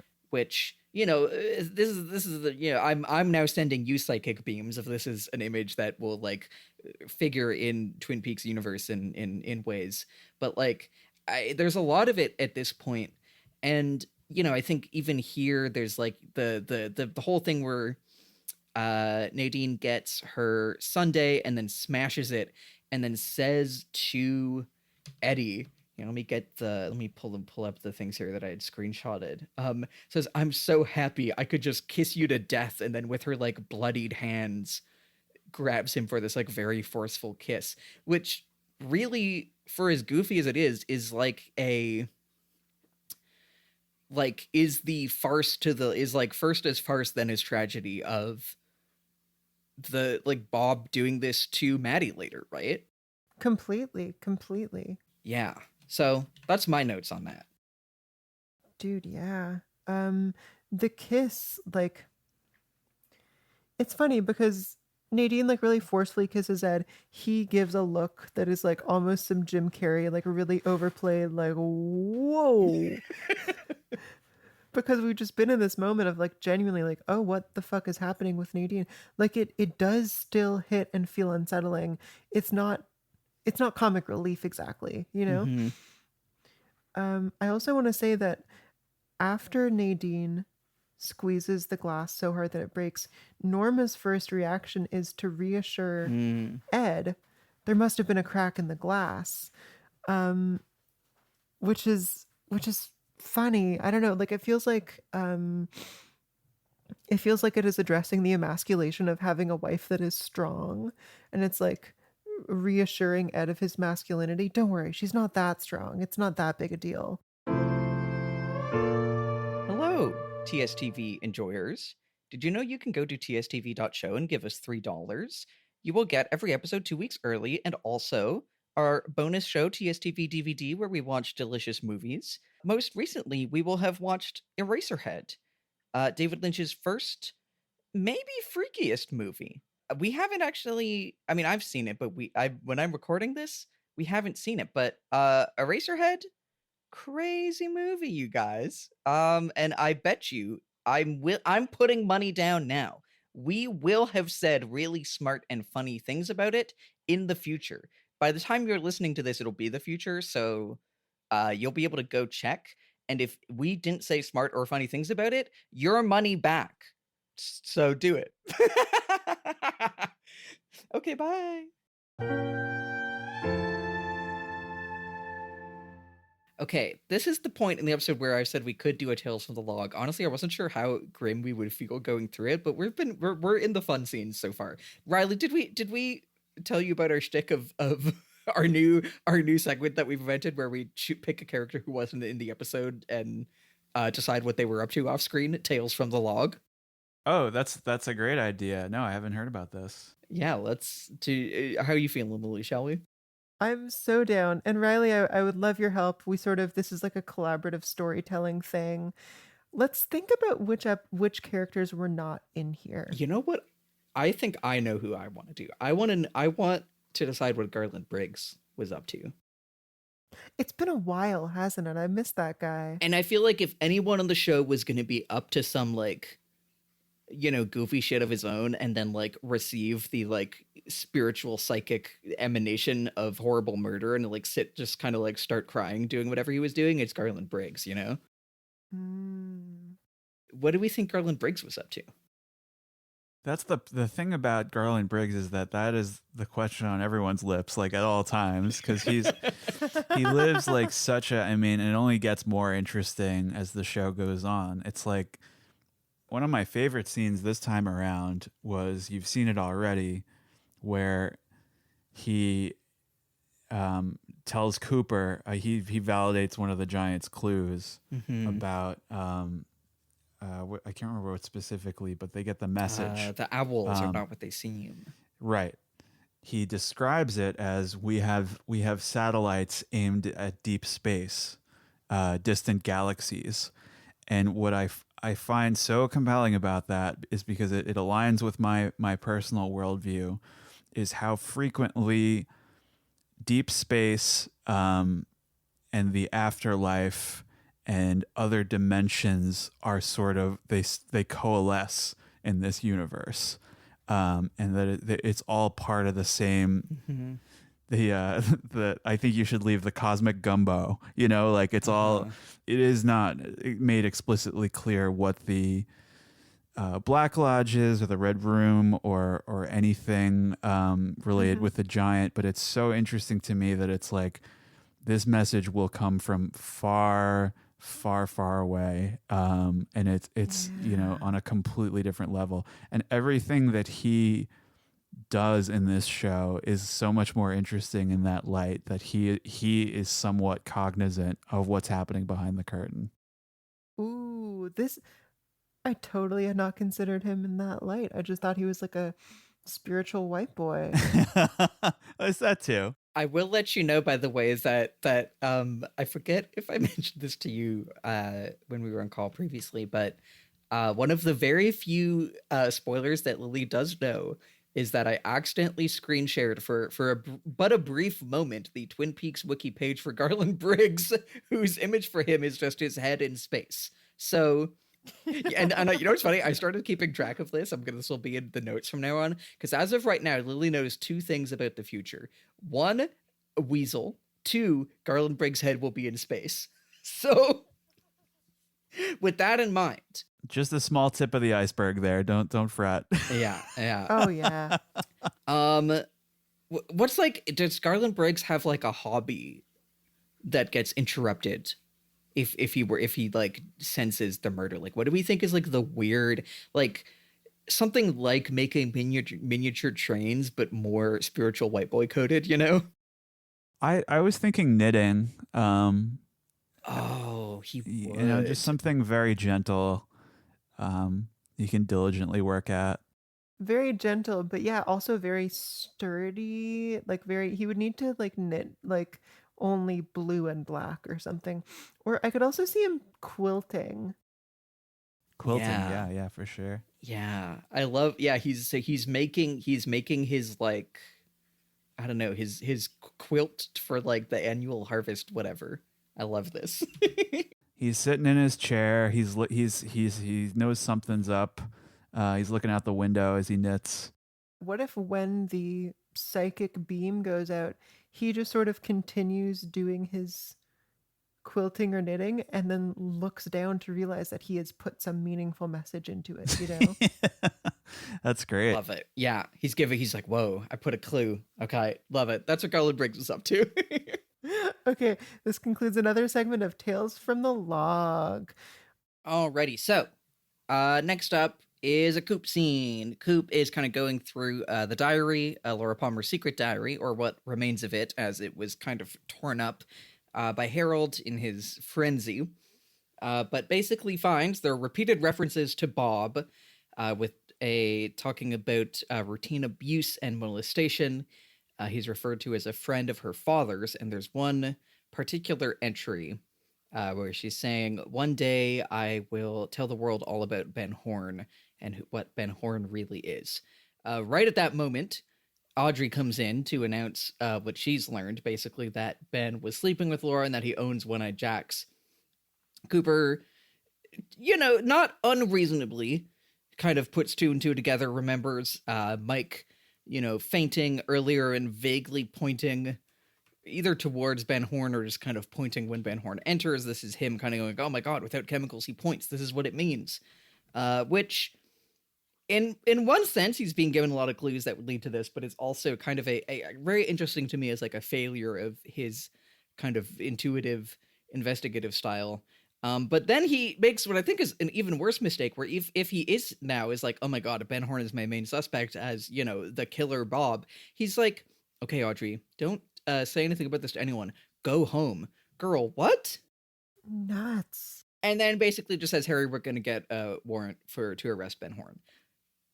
Okay, my one note is just, girl, what is wrong with you? Why are you sending Audrey home?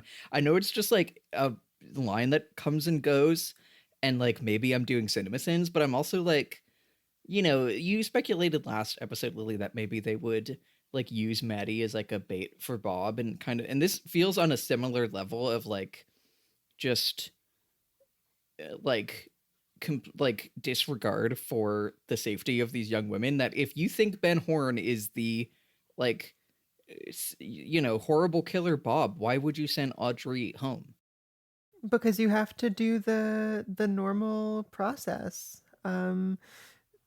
Yeah, no, it's bleak. When you talk about the failure of his intuitive process, do you think that he should have put these things together sooner, or do you think there's another thing he's missing? I mean, I don't really have an answer to either of those things, but at the very least, he is like, oh my god, without chemicals, he points. And this is like, that's just not what was happening there, you know? That's not... In terms of when Mike fainted in the lobby when Ben Horne walked in. The failure is in thinking that Ben is the killer. I mean, he appears to genuinely think that. Yeah. It's interesting because I can't remember at what specific point this happens, but Harry is kind of on his ass about like, all right, man, like I've indulged you with the intuition and the dreams and everything like that, but it's you know, we need to get this wrapped up. And it's kind of interesting that is a little bit of a meta narrative for the network, pressuring like we need to get the murder resolved. Definitely. And I think given more time, he may have come to the correct conclusion, but they are rushing it, and you know, making an assessment a little too early. And I do have another thought on this scene, but it ties more closely with the next one. So I'll let you folks take it away from here. I'm sorry. I have one other note, just on this scene before you leave. I love the song that plays. I think it's new, but it's like has these really like kind of really crazy drums.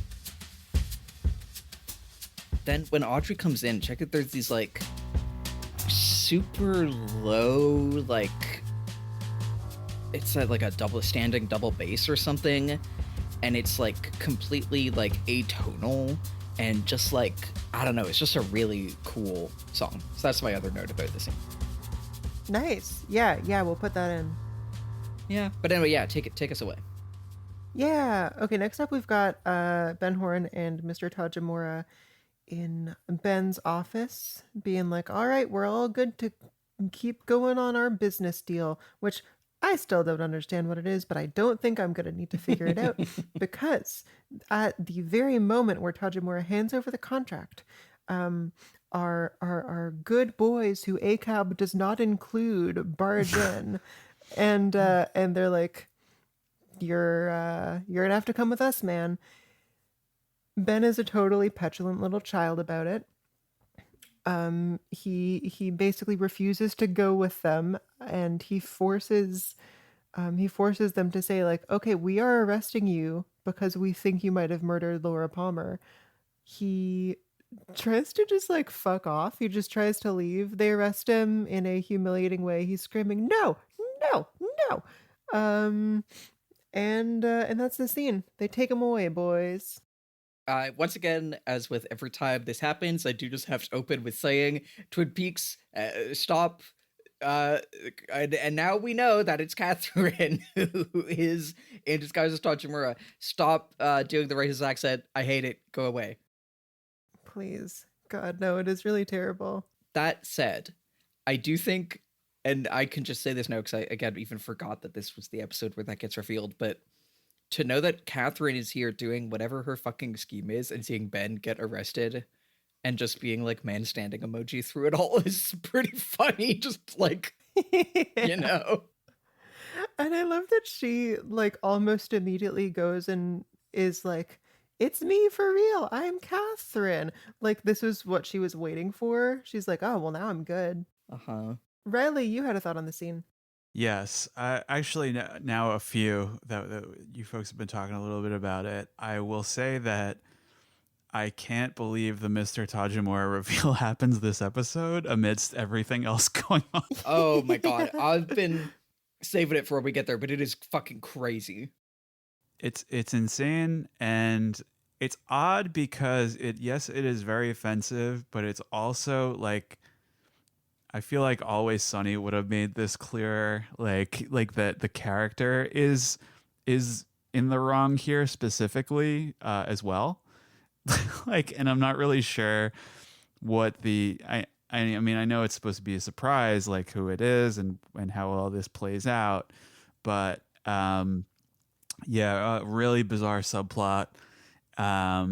And I think she was nominated for an Emmy because of this, right? No fucking way. No. It was her and Kyle MacLachlan, I am pretty sure. That's crazy. That's terrible. It was absolutely a different world. I want to draw a very stupid comparison here. What this reminded me of is a little film called Star Wars Revenge of the Sith, where Audrey going and telling them that Ben, you know, like his shady past and everything, you know, she thinks that, you know, he's the killer and all this stuff. Reminds me a lot of when Anakin goes and tells Samuel L. Jackson that he thinks Chancellor Palpatine is a Sith Lord. And then this scene where they all go into his office to arrest him is staged identically. It's really funny because so it's funny. like both scenes are just this very misguided, impotent confrontation. And I thought it was funny that it reminded me of that. That's a great connection. If only Ben Horne had thrown Dale Cooper through a window. Done a little corkscrew over his desk and went nuts. Yeah, exactly. Oh man, I haven't seen those movies since they came out, I don't think. You know, I was spending the holidays with our mutual friend Mars a couple years ago, and I decided to rewatch them because that was when Austin Walker and a bunch of people had started their Star Wars podcast watching those. And I was like, you know what, Mars? And Mars has never seen any Star Wars movies, so I just forced him to watch those. This was his starting point? That's so funny. Yeah, it was like a bit of a prison experiment that I was just doing to Mars. Our poor buddy. We were watching Revenge of the Sith as the New Year hit midnight and didn't notice it. Only afterwards we're like, oops, it became New Year and we were watching Revenge of the Sith. Make a wish. Yeah.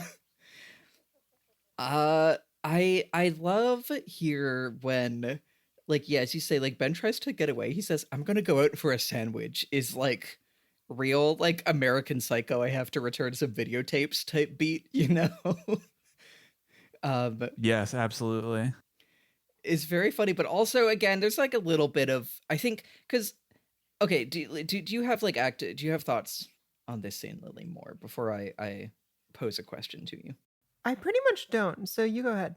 Because I'm curious if we have things to say about like how everything is being set up that Ben Horne would be like a perfect Bob, you know? I was thinking about this in terms of him being the food guy and like the food and violence connection.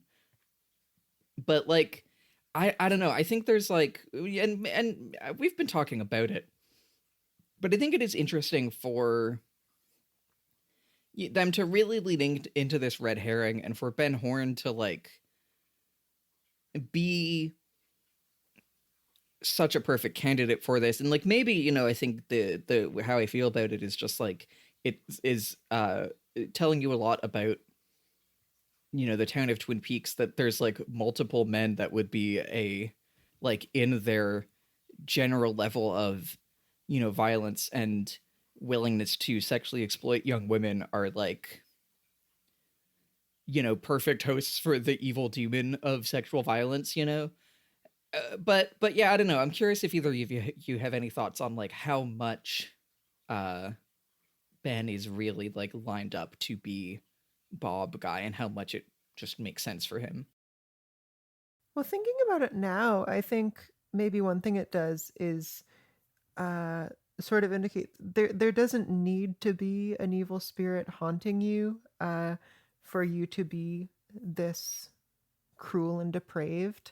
And you know, maybe there are 1 million Bobs in the world, but maybe like there is a Bob in every small town in America, you know, just like some rich and powerful person.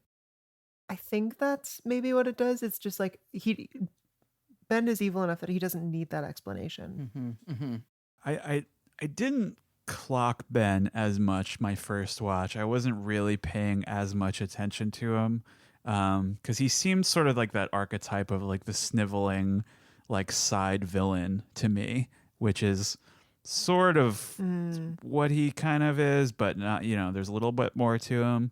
But you know, in hindsight, it is all the little it's way too open-handed for it to be him. You know, the red herring aspect of it is very clear on a rewatch. It's like it's you know, a lot of shows kind of play with this structure where they really, you know, it makes you think the plot is going one way and it's going to pull this sleight of hand towards the end. And the episode is to its benefit structured in that way, I would say. You know, this makes me think of the very first episode or two when I think the top of my like who killed Laura Palmer power ranking, like I think Bobby was on there. You know, the show's focus was so different at that point. And of course when the trail was fresh, it was like tempting to be like, oh yeah, we're gonna figure this out in episode 1 for sure. I suspected just any old dude, and I think the show wants you to always have a person in the back of your mind. For me, it was basically never Leland. I think you can attest to that, Sadie. Mm-hmm. It is. I will be curious to rewatch this one day and see if I can see any clues. It feels like it was pointing towards everyone but him, including most of all Ben. It's funny because I think it actually really is telegraphed. Because so when I watched Twin Peaks the first time, Damn. I like had fully spoiled myself intentionally, and there are a lot of, I mean, both. You know, there are a lot of things of like, oh, you know, and it's funny. I kept trying to be like, what do you think of this, Lily? Of like, when Maddie sneaks out to go and sneak into Jacoby's office, like Leland pointedly watches her leave and doesn't say anything, and then later they are like followed by a masked figure who attacks Jacoby. You know? Oh fuck. Oh Yeah, fuck. right. And Oh then my god. What? Yeah. and then we see Leland, you know, Leland goes and kills Jacques Renault, who, you know, I was, you know, the show is very like, oh yeah, it's for his you know, for as revenge. But like, and I was kind of like little drip dropping you little snippets of like, yeah, how did he know that that's where he was kept? How did he know he was in the hospital? How did he even hear that he was arrested? That's weird. And like, you know, I think the kind of general read on that is he's doing that to cover his tracks, right? Because Jacques Renault could have seen him come up to murder Laura Palmer or whatever. In the woods. Yeah, yeah. Yeah, right? Yeah. You guys have just had such a terrible realization with this. Yeah. Oh, this is heavy. So the fact that everyone knows that Leland has killed before, including myself, and just like Yeah. straight up did not suspect him of anything to do with Laura Yeah. anyway, and let him out on fucking bail because of it. That's what I'm saying. That is why, like, the past couple episodes, I've been like, hey guys, you're all really happy real quick to be like, Leland, you seem like a good guy. You know, don't worry about it. Just get out of there. Oh, fuck me. Oh, man. And even like the scene where they first arrest him is the scene where he's sitting with Maddie and you know, Maddie is saying something about like, you know, I wish that things could go back to how they were before. And Leland is like, that's so true. And then, you know, they come in to arrest him. And that scene feels like, obviously knowing it, it feels so charged. And like watching that, I was like, I think if they don't come in, he kills her. Just to do it. Because Oh, fuck. but even just like, you know, how much he's just like, you know, for, you know, him to be like, yeah, I wish we could go back to when Laura was like, I was able to torture her constantly, you know, like it's there's like, yeah, it's a lot. Wait, torture her constantly. Well, you know, in terms of like, you know, the diary talking about Bob frequently abusing and like sexually assaulting her. I'm really trying to square that. I'm really trying to understand. You know what? This can be something we come back to, but like, was it Leland? Like, was he lucid? Because I don't know, the other dude who is occupied by an evil spirit, Yeah. he is just fully a different guy the rest of the time, and the two sides do not interact at all. So I think right now the show is very unclear about this, and I think we'll talk about this even when we get to the murder, right? But I think this is something that as we move through the show and as we move through like Fire Walk with Me, there will be like different takes on that question. And I think the question of like, is Leland like exonerated or like inculpated in is it inculcate or what's the word? Culpable. No, I don't know. And I think inculcated. Yeah. Yeah, inculpate. Anyway, you know, incriminated in these crimes is like, me personally, I land pretty squarely on the side of like, I think Leland is responsible and a participant. I think that is an answer. Like, I think you could find an answer either way in the text of the show. And there are points in the show where, like, I think the show will continue to ask this question. There are points where it will feel like the answer is very much Leland was not aware and is, like as the log lady says in the intro, like, pain for the inflictor of pain, like he is also being tortured in this. There will definitely be points in the Twin Peaks universe where it feels like the answer is Leland is just as much a participant as Bob. Me personally, I think the way I land on it is I am less interested in Twin Peaks as a like text if the takeaway is Leland is innocent. I think it is so core to me about Twin Peaks is that like the family is evil, basically. Yeah. And I think that I think there's a lot of textual grounding for either read, and just me personally, I think the show is so much more compelling if Leland is, not like, also a victim, but also a perpetrator, and is not just kind of like able to wash his hands of it. Yeah, totally. Definitely the log lady segment, and we are pretty far off the beaten path of recapping the scene, but whatever. The log lady thing that she said about pain for the victim, pain for the inflictor of pain, reminds me, a few episodes ago, Leland talked about how he knew a man who looked like Bob as a child. And that sure makes me think, like, wow, people like who were sexually abused as kids are much more likely to do it themselves, Yeah. I think that is definitely the like predominant cultural read on that, and definitely like how I buy into that also. Yeah. Okay, I see. Oh my God, you guys, I'm so glad we do this show, that all three of us are here right now. It's just like very, very much deepening my understanding and my appreciation. Riley, do you have any thoughts on any of this, or the fucking whatever scene it was that we were talking about? Ben getting arrested. I think maybe a good time for me to, since you've already sort of dug into the fact that it's Leland, that an interesting point that keeps being brought up in that other podcast I mentioned is David Lynch exploring the idea of how could something this horrible happen. And the idea that, yes, Ben Horne is a terrible person, but he does not literally have an evil spirit inhabiting him. The idea of Bob as he is such a because of all the possible people that the killer could have been in reality, is like the fact that it's Leland is like, it's so impactful, and it's so much more like, I think there must have been probably a ton of people who were just not prepared for this at all. And how, especially when they earlier in the episode, they invoke like repeated like abuse and molestation.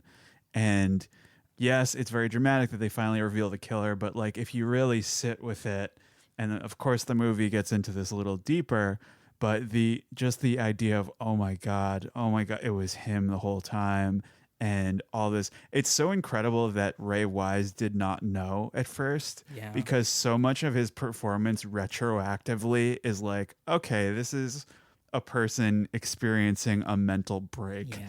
And it's like, sorry, Ray Wise is which actor? Leland. Okay, thank you. So he did not know until I want to say probably a couple episodes prior, right? Wow. That, or maybe the beginning of this season, that his character was the killer. And it's crazy. And I think he plays this whole episode incredibly. And I think that is really it, is that the crime is so superlative and so disruptive to this what otherwise would be idyllic setting. You think of like, oh, it's so comfortable, small town America, etc., and this absolutely unthinkable crime is happening. That is where the Bob of it all comes into play, Holy shit, definitely. I think that like part of why I am on team like Leland is also responsible is like it feels so against the like thesis of Twin Peaks for the evil to come from outside, like as an outsider spirit invasive force entirely, right? There is also a line in the movie, I'm not going to spoil it, but that supports your theory. And it's very, I think it makes the show more rich that it is nebulous in this way. And you could just make the argument that the spirit of Bob he's not forcing Leland to do these things, but he is maybe influencing him to act on his impulses and is feeding on the negativity that has created. So I guess being all this and being in it, I feel like we can segue into the actual beginning of the horrors in the next scene. Yeah. Yes, most definitely. A weird, quiet little scene that I'm going to recap, but I don't completely understand. So the record that was playing earlier at the Palmer household is still on, and it's just like skipping. You hear the pop over and over. Sarah Palmer is groaning, and we see her hands coming down the stairs. She's calling out for Leland. She can't get up. This is actually, I think, a very short scene. I think all that happens is that, and then we get a shot of the ceiling fan. And then I think, is it possible that we cut away and then just come back to her in a few minutes? Yeah, that is the case. And actually, it's like, it's tempting to just like get into it all, but I think the way that the scenes that are in between this and the conclusion of it are really important to capturing what the fuck Twin Peaks is doing here. But like, I just want to say, okay, one, remember Lily when they found the cabin where Laura was kind of like tied up with Ronette and the Renault brothers, and when they and I was like, the thing that in the scene that made me go fuck the most is when they walked in and the record was skipping. Yo, right. I know. And also, okay, I see in your notes you say like and it's true. I am kind of like, okay, sorry, I'm getting ahead of myself. It's not clear what is happening to Laura Palmer here. Sarah Palmer. Yes. I see you said Emily says Leland drugged her. Is Emily a friend that you have spoken? Yeah, Emily, my good friend, known to many as Lady Emily. She is a top Tweaks fan. I want to have her on the show eventually. Oh, fuck yeah. So I was texting her at the same time as you last night, and she was like, "Wow, isn't it so fucked up that Sarah did that?" And I was like, "Oh, is that what happened?" Yeah. So it's funny. That's also my read, and that's a read that's kind of. I think you can put two and two together. The fact that we both think that is because that's kind of. There's textual instances of that later on, but I don't think that means that's necessarily exactly true to what's happening here. But it certainly, and it honestly, it feels either like she's been drugged or she has also just been assaulted to such a point that she is like fainting and passing out. Both of which are very grim. Kind of my feeling between her crawling and the record skipping, it just feels like a hex is upon the house. Yeah.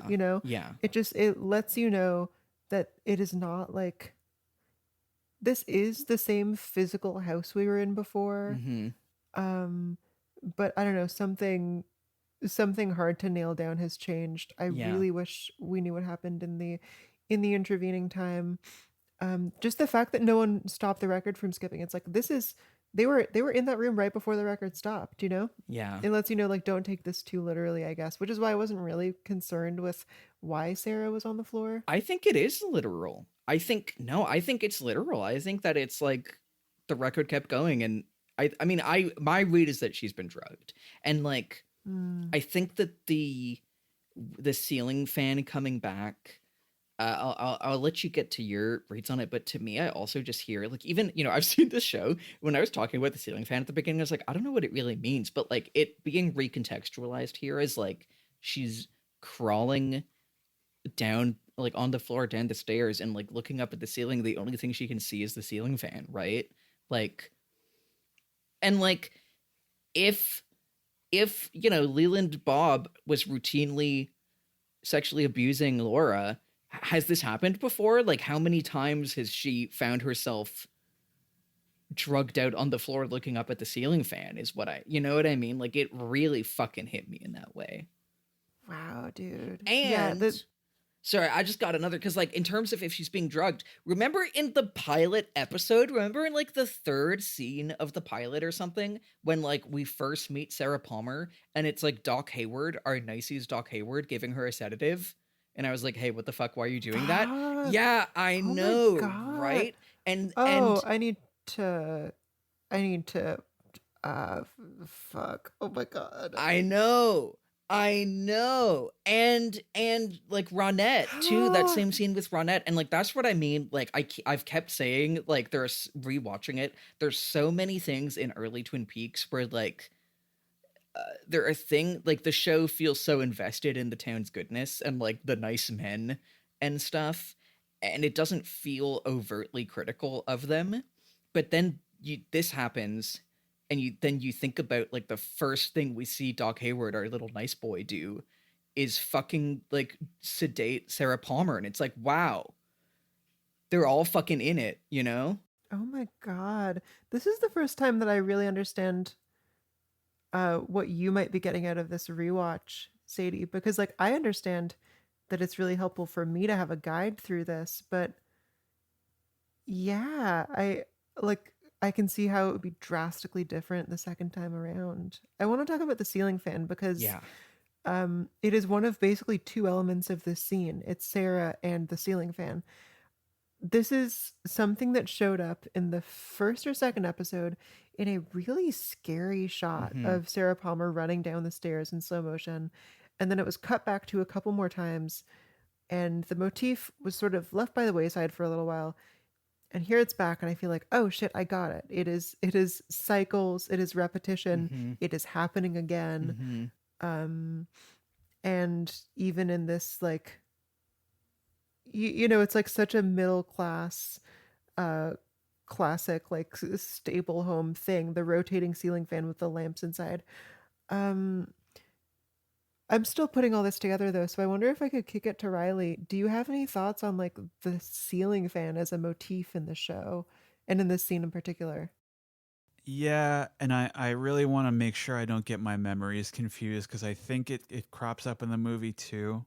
Okay, word. And it very much to me is like just this thing that while something is horrible happening and that you have no control, it's something that you just fixate on, like something very simple that is going to distract you. And I think it's definitely a motif that it keeps coming back. And more generally about this specific slice of the scene, I did note here that the record, kind of going back to the circle imagery that you were talking about before, and cycles, and it is happening again and stuff like that. It is basically, I'm gonna unfortunately have to invoke my vinyl career here a little bit, but where it's the record has spun out, and no one is bothering to lift up the needle, and it's sometimes called the dead wax at the end of the record. Oh. And it just keeps going around. And my personal read on the scene was that, because it's interesting because Sarah has acted strangely before, and it's sort of like, is she totally lost in grief, or is she, you know, struggling with some kind of addiction, or, you know, trying to, you know, just bury it. But my read on the scene was that this is sort of where they reveal that Leland drugged her, and he perhaps has been drugging her this whole time. God damn. You know, one of those things like, oh, she's having another one of her moments, or what's going on here? And then you realize her feminine hysteria. Realize this terrible truth. it's fascinating that this the record spinning out. The episode is 47 minutes long, and this record thing begins at minute 30, and it goes on for keeps coming back for the last 17 minutes of the episode. It's just very, very, really sticks with you. It's very memorable. Yeah. Yeah. Isn't this show fucking crazy? The show's fucking crazy. Like in ways that I did not understand until 20 minutes ago. Yeah, no, it's like this is truly the one of the things that makes Twin Peaks so special to me is it's not just like, oh, we found who the killer is. It's like, oh, we know who the killer is, and now like this so drastically reframes everything that the show has been taking for granted, or like, again, like, this is what I feel like. There's like a part of Twin Peaks that's taking these things for granted, and a part of Twin Peaks that's like holding a gun to its own head going, you better not. It's like, it's, man, this show's crazy. We'll have a million more things to say. I have one other little note just about this scene in particular, because she's also we see a shot of the carpet in the living room. That's the bit of the carpet that Maddie had a vision of it becoming bloodied, because she said she had a dream about that. Yeah. Oh, fuck. I know. It's fucking... I had been wondering if that was going to come back. Yeah, and it does. And because I think I told you that like that moment...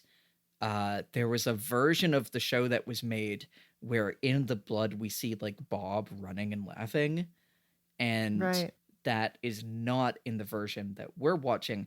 And just originally that spot was also going to appear here on the carpet, and apparently Mark Frost vetoed it. He said who felt it was too dumb.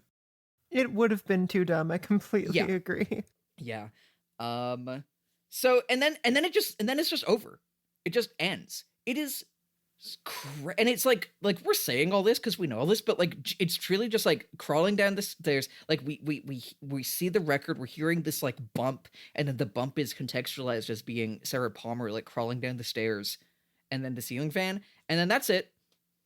Back to the boys.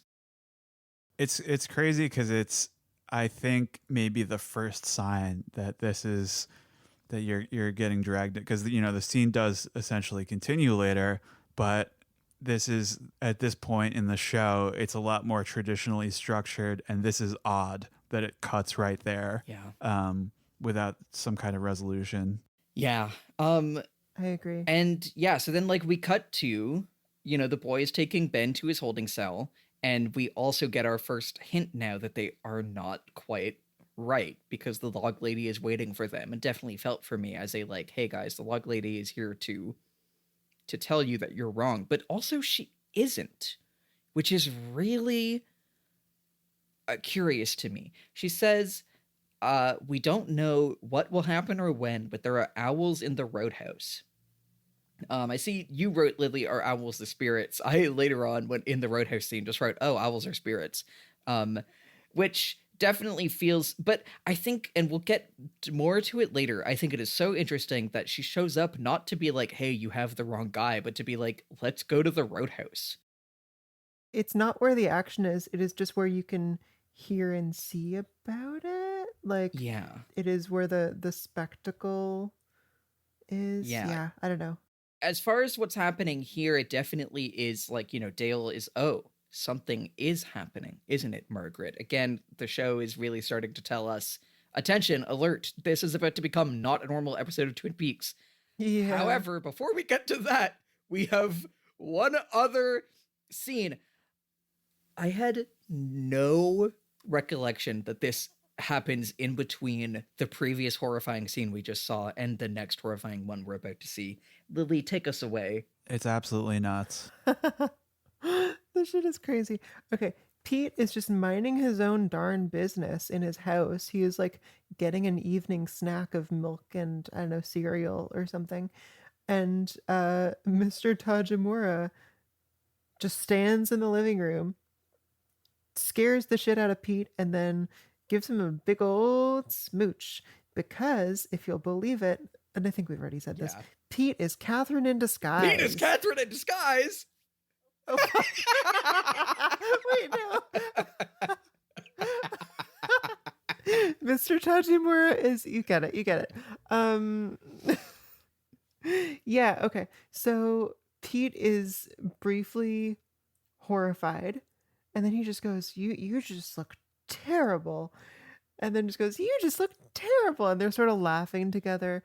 There's like, it's actually way sweeter than anything we've seen from them. It's like, oh my God, thank God you're alive, right? Yeah, I did not remember this at all. This is crazy. Lily, last week when I made you do predictions, you were like, I think Maddie's going to get murdered and it's going to be really horrific. And then the next scene is going to be Mr. Tojamura sneezes his nose off. And I was like, that's so true. Twin Peaks would do that. And I didn't remember, but it does. It does. And that's fucking crazy. He kisses his nose off. What's Oh my happening? Oh man, it's like This is fucking nuts. and also like okay, but it's so weird because it's like shot and scored like a horror scene. It's in the dark, like It looks like Halloween 4. Like it's crazy how accurate that is. like Pete looks over his shoulder and is like, "Is there someone there?" No, there's not. And then fucking Catherine emerges from the shadows, and like there's this low drone and this discordant piano, and it's the same low drone that like carries on into the next scene, which is actually a horror scene. She Damn. goes up and kisses him. I don't even remember this again when I said like, wow, he's cruising. And like it drops his glass of milk. I see you wrote down, I also thought this, it's like parallels with Nadine. Yeah, the milkshake falling and shattering. Or, well, just shattering in her hands, yeah. Yeah, it's just like it's fine. Every time Tojamura has been on screen, I've gone boo, tomato, tomato, tomato. Twin Peaks, I hate when you do this. This is the first scene where it's worked for me because of how insane it is. Like I think no show but Twin Peaks would try to do this, and it's astonishing that I feel like for me it works, but it does for this to be in between, like sandwiched in between the most horrifying sequence the show has shown us to date. It's crazy. And like I can tell you about like, oh, I have a analytical read about how both of them are about characters taking off the mask, but it's like it's just crazy. Who does that? No, like tonally, it's insane. Plot wise, it's bonkers. My only real thought beyond that is like the glass falling and shattering compared to Nadine's milkshake glass shattering into a million pieces. I think like, okay, this is both destruction caused in some way by like deceit, by dishonesty, right?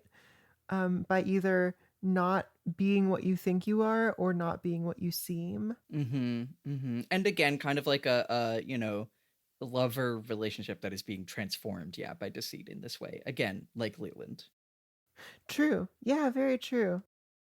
Yeah, Riley, have you got any thoughts on this like oasis of a scene? That's a great way to frame it. No, not really.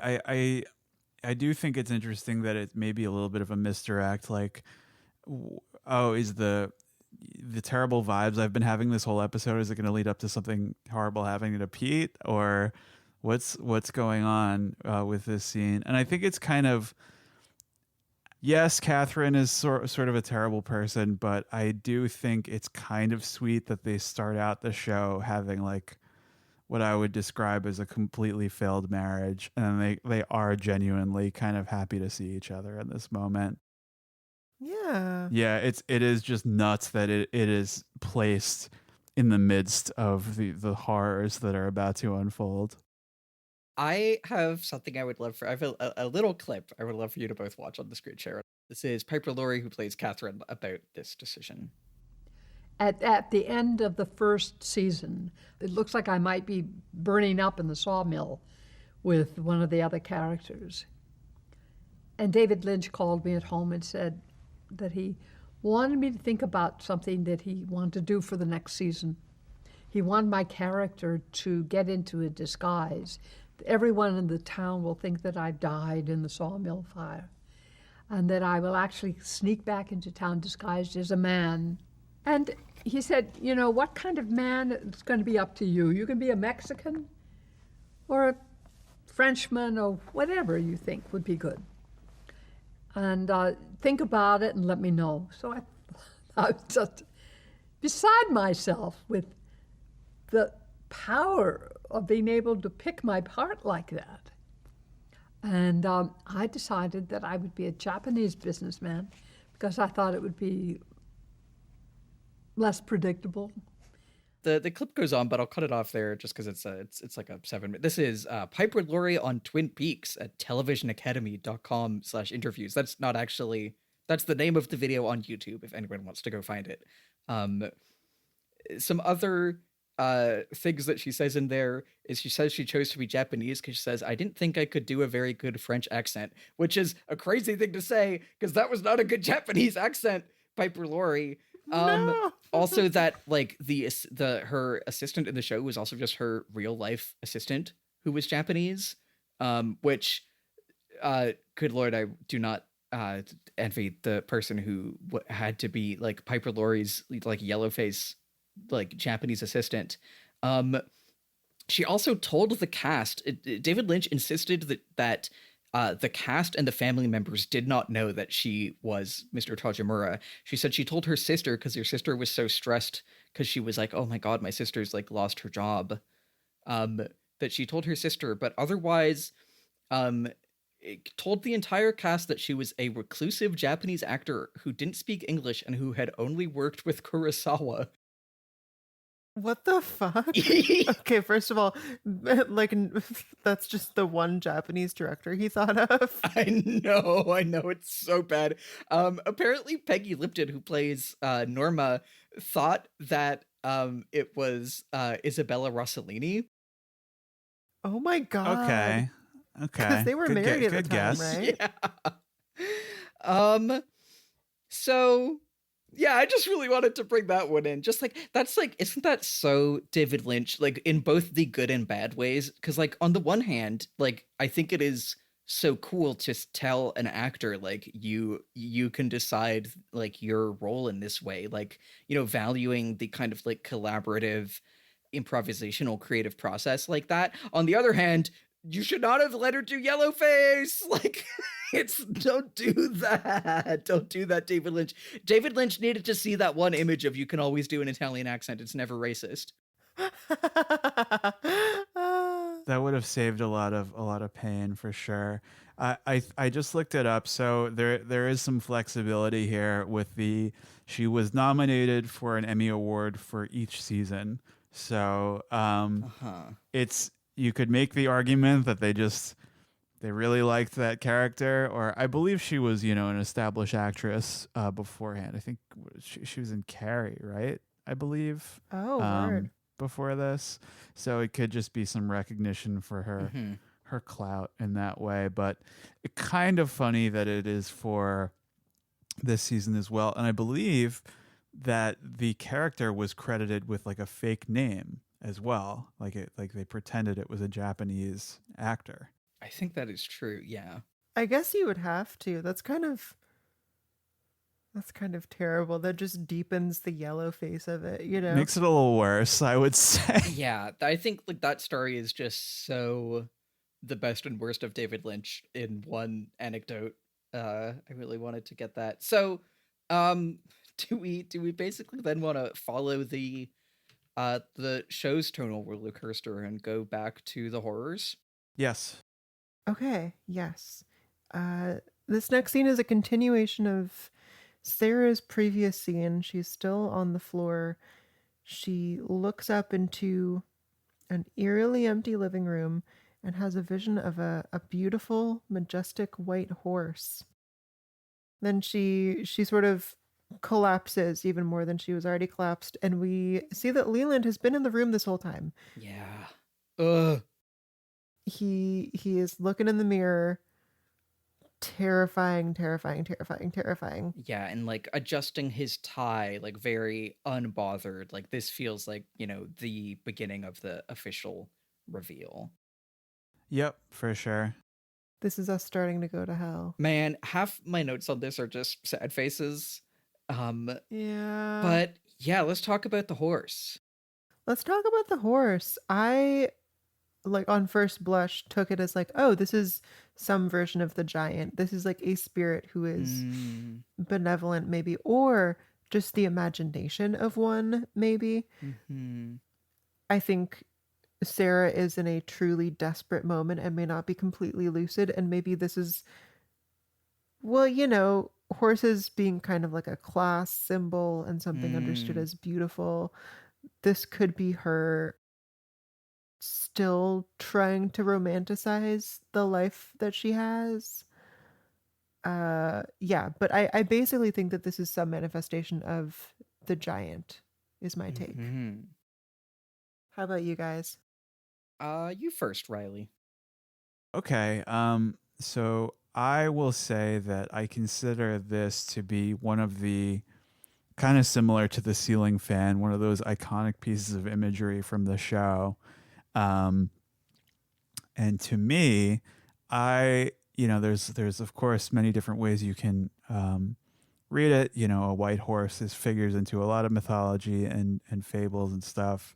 But what I perceived here is it's going to tie into thinking about the failures of Dale Cooper and Mm, also you were talking about the log lady earlier, where her message is not helpful, and it's so frequently these spirits like the giant and however the whatever the log lady is actually getting her messages from, it is that divorce in communication. There's something like they're trying to send the right messages and they're trying to help, but they are not able to circumvent human nature at its worst. mm, And a lot of it, and specifically this white horse imagery, I think about it's crops up here and there. The image of the riderless white horse being that the hero is dead or has failed, the horse without its rider. Oh, wow. And that's what I took away from it, because it is this moment of no one is here to stop what's happening. Oh, I love that. That's like, it's funny. That is a read that I have not might like thought of about the horse, but I really love that. Riley, by any chance, have you seen the television show Revolutionary Girl Utena? No, I have not.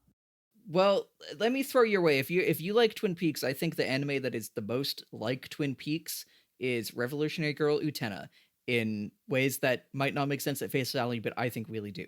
I asked just because that's also a show that like has a lot of the image of the like, oh, white horse and like a prince, shining armor coming in, and I think that is like a really strong. I really like that. I think when the log lady saying like whoa, to those who see the pale horse, is definitely very like death riding on a pale horse, right? I think that's like originally in like Revelations, but this is a very common one. I've also heard people talk about it as like horse as slang for heroin, in terms of as like supporting a read that Leland is drugging Sarah here.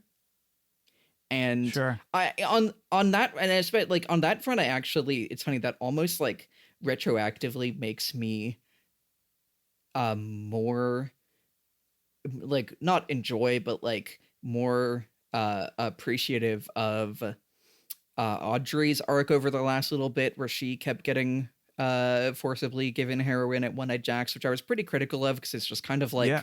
Audrey, you're now not in the TV show anymore, because every scene that you're in has to just you be like stumbling through a heroin Yes. overdose. And I still stand by that, but I actually do appreciate it more if that's like paralleled here. But honestly, like, I think I just love this image. Like, it's one that I certainly didn't forget, but it still surprised me. It is such a like perfect like Lynchian image of just like, we have this scene that's playing out this one way, and knowing the like how to insert this image that is just totally destabilizing. You know, like this scene of you know, like, okay, Sarah Palmer is drugged, she's crawling along, oh my god, it's Leland, and then just to say in the middle of that, here's a fucking horse that manifests in the room and then is gone, this like spectral white horse, and like it has all of these readings that you can put onto it, but it's also just like experientially is just like a, as a horse would, like a kick in the teeth of like your ability to watch it like a normal TV show, you know, and just completely like shocks, like jolts you awake. I love it. It goes crazy. That's so true. I really like that. I will say one last thing about the horse, and this sort of connects to your read, Riley, of like it being a spiritual, you know, symbol, but also useless, unable to help. I'm reminded of this thing that Jamie Stewart said about the new Shoo Shoo album, which is called a 13-inch Frank Beltray Metallian stiletto with bison horn grips, which describes like a knife. And the album cover has four of these knives on it. So what they say is basically switchblades since the 1950s are an almost cliched symbol of tough guy aesthetics, but as an instrument of violence, they're pretty useless. Serving as a symbol for violence and fear while being pretty useless is a fascinating symbol of violence generally. I kind of think of this as the opposite of that, like as a symbol of nobility and like purity, you could say, that cannot serve her in any way here. For sure. Yeah. I don't know. I'm still thinking about like, wow, horses are expensive. Yeah. No. Yeah. All right. Shall I take us to the Roadhouse? Let's see. Okay, it's kind of one big extended sequence from here on out, but I guess we'll break down and let's just talk about the Roadhouse before we cut back. So, we're at the Roadhouse. Julie Cruz is singing once again. It is at first this love song. I want you rocking back inside my heart. Donna and James are talking about Harold. You know, Donna is, and I gotta say credit to your predictions, kind of. Kind of. But you know, Donna is, you know, like really reckoning with, oh man, I, you know, was fucking around with this guy and I got him killed. And James is like completely, he's just like, oh, it wasn't anybody's fault. He was a sick man, which feels like a very empty rationalization, frankly. Like this feels similar to when the last episode or the episode before, when Dale was like, hey, maybe I shouldn't be going like across borders and like, you know, leaving my jurisdiction to like, you know, do my epic fucking FBI shit if it's gonna put Audrey in danger. And Harry was like, don't worry about it. You think too much. Yeah. So yeah, we have this song. There are sailors who have made their way to the bar. Cooper and Harry and the log lady show up. I love the log lady sits down and immediately just starts fucking wolfing down peanuts. Like she is going crazy. Queen shit. At a certain point, there's kind of a transition. I love the line. There's some really good lines that like stick out in Julie Cruz's song. She's saying like, "Tell your heart, don't let me die." And at one point she says something about like shadow in my house. And then there's kind of like this thunderstorm effect. And then the song transitions to a different song. And then that second song is then when we get Cooper's vision from the giant, where the stage is, and like, you know, talk about everything we've been saying about like making art and performing it as a way of like channeling spirits into the world, you know? The stage is overtaken by the giant, and we enter this kind of like the giant communing with Dale vision, and says one of the lines that I, you know, am saying constantly at all times, just whenever, of just, it is happening again. And that is where, at that point, we then cut back to Leland. But for now, what do people have to say about the Roadhouse? Yeah. Okay. This is great. I have a couple quick things, but Riley, I really want to hear from you on this. I will say, first off, the painting the enormous painting that James and Donna are sitting in front of looks quite a lot like the Montana painting in the Palmer household. I hit the same note. I don't know what to make of that right now, but I want to put it out there. The sort of turn that you mentioned was like some of the best editing I've ever seen in a TV show, maybe in anything. I can't even totally explain its effect on me. So basically, I think we are on a shot of Dale, and Julie Cruz and the band are singing their first song. The music stops for a moment. There's a crossfade back into the stage, and then they just start another song. The thing is, nothing actually happens in that moment, but it conveys perfectly that there has been like a vibe shift. Dale knows something is wrong, and we can feel it too. But like what specifically, we won't find out for another minute. Really interesting to not have it just be like the song cuts out, Giant appears. There's a second song, and there's a moment before everyone else catches on that something is wrong. That's my piece for this scene. Yeah, Riley, what do you have? I have just a few thoughts on this bit. Number one, exceptional shot of the Roadhouse's neon sign reflected in a puddle with a bullet next to it, like an actual like huge bullet. Yeah. Just thought it was really evocative. That's how the scene kicks off. And the painting, yeah, definitely. I think trying to connect that it's looming over everything here in a subtle way. And the "it is happening again" is so iconic. Yeah. It's so important for this series. They used it as the tagline to promote the return. Yeah. You know. Yo. So it's and you see it in GIFs everywhere and everything like that. So it's just yet another classic moment happening in this scene. One of so many in this episode. Yeah. And you know what's great? I actually have it here because I also, when I was looking at the shot in the puddle, I think it's not bullets, but it's beer bottles. But I think they are made to look like bullets in a way. Like the because of the sign being a gun shooting. Yeah. And when it's even, there's the beer bottles and then there's like cigarette butts, and they both look like different scales of bullets, which is so much fun. Oh yeah. Look at that. That's great. I love it. There's actually a really big line between James and Donna that I didn't mention, which is like James is saying, Maddie's leaving.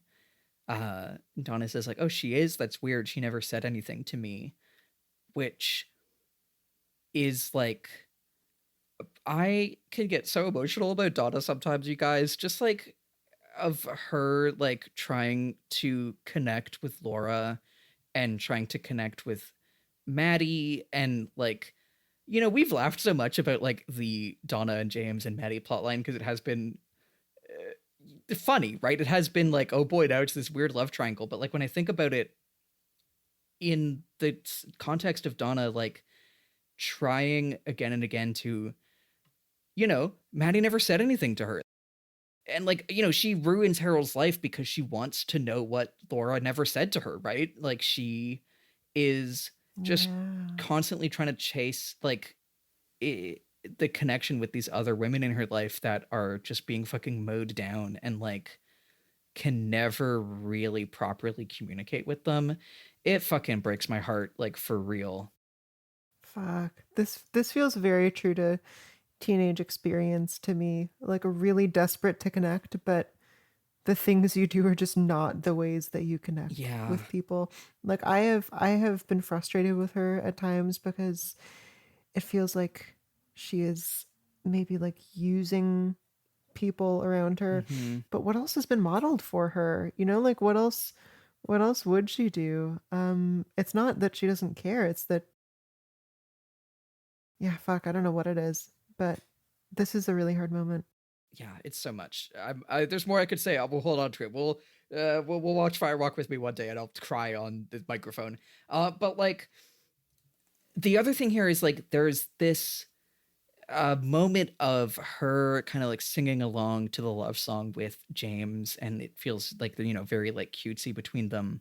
And in the way where it was Laura's murder that kind of brought them together romantically and was kind of like fueling them, being interested in each other in that way, it feels like the murder of Maddie is like fueling this ritual of love between the two of them. And again, what I was saying way back at the beginning of the show about like this beauty and the love of the town, like as like manifested here between them and in this performance, it feels like ritualistically enabled by the violence behind it, Oh, fuck. right? And like I think that's like, I think there's something about like what you were saying earlier about like, the log lady says we need to go to the roadhouse so that we can like, what they're supposed to do isn't to stop the murder, or like supposed to, but like what they do isn't stop this violence, but it's to like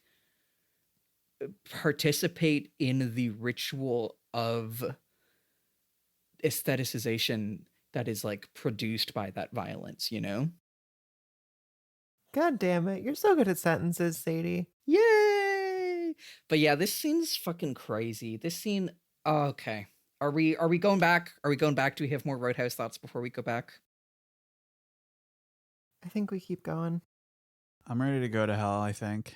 Yeah, so we get the it is happening again, and there's a moment of like, what is happening again? And then yeah, we know, and we're back at the Palmer house. And I didn't say this earlier, but when you were like, their house feels different, and I didn't say it at the time, but it's like, when we see the living room, it literally is like every time we've seen that living room, there's been like furniture throughout it. Like there's a moment there where there was like kind of like a like curtain divider thing. Remember that Leland like jumped out from behind? Like there was like a Peloton bike in there. And it's like everything has been cleared. It's like a stage. It's a stage. It's fucking crazy. I actually didn't understand what room this was for, like, I think on my first watch at all. I was like, is this the basement? No, I think this is like Bob Leland has like taken the furniture and like either cleared it out of the way or like pushed it up against the wall so that the living room can become the stage for this like performance of violence. And it's this show drives me crazy. But yeah, so like this is what you were talking about earlier, Riley, where like Leland is looking at himself in the mirror and we see Bob in the reflection. I love the shot of Leland's face and then Bob's face like laughing overlaid on it. It's so like the kind of like David Lynch like flat special effects of just saying, take the image and overlay it directly over the other image, but it works so well. It's all it needs to be. I think even before you get to that point, I just think it's absolutely magnificent. I think it's one of the best things I've ever seen in narrative media, where the reveal is he's looking in the mirror, it cuts away, it cuts back, and Bob is in the reflection. Yeah, it's so good. There is no preamble or even before the morph happens, it just cuts back and there he is. Yeah. Wow. And besides the record, it is happening in complete silence. It is not hand-holding you. It is just laying out the facts like, there it is. This is it, and it's just making you sit with that. Yeah. It's totally confident in how horrifying it is. It doesn't need to play it up, really.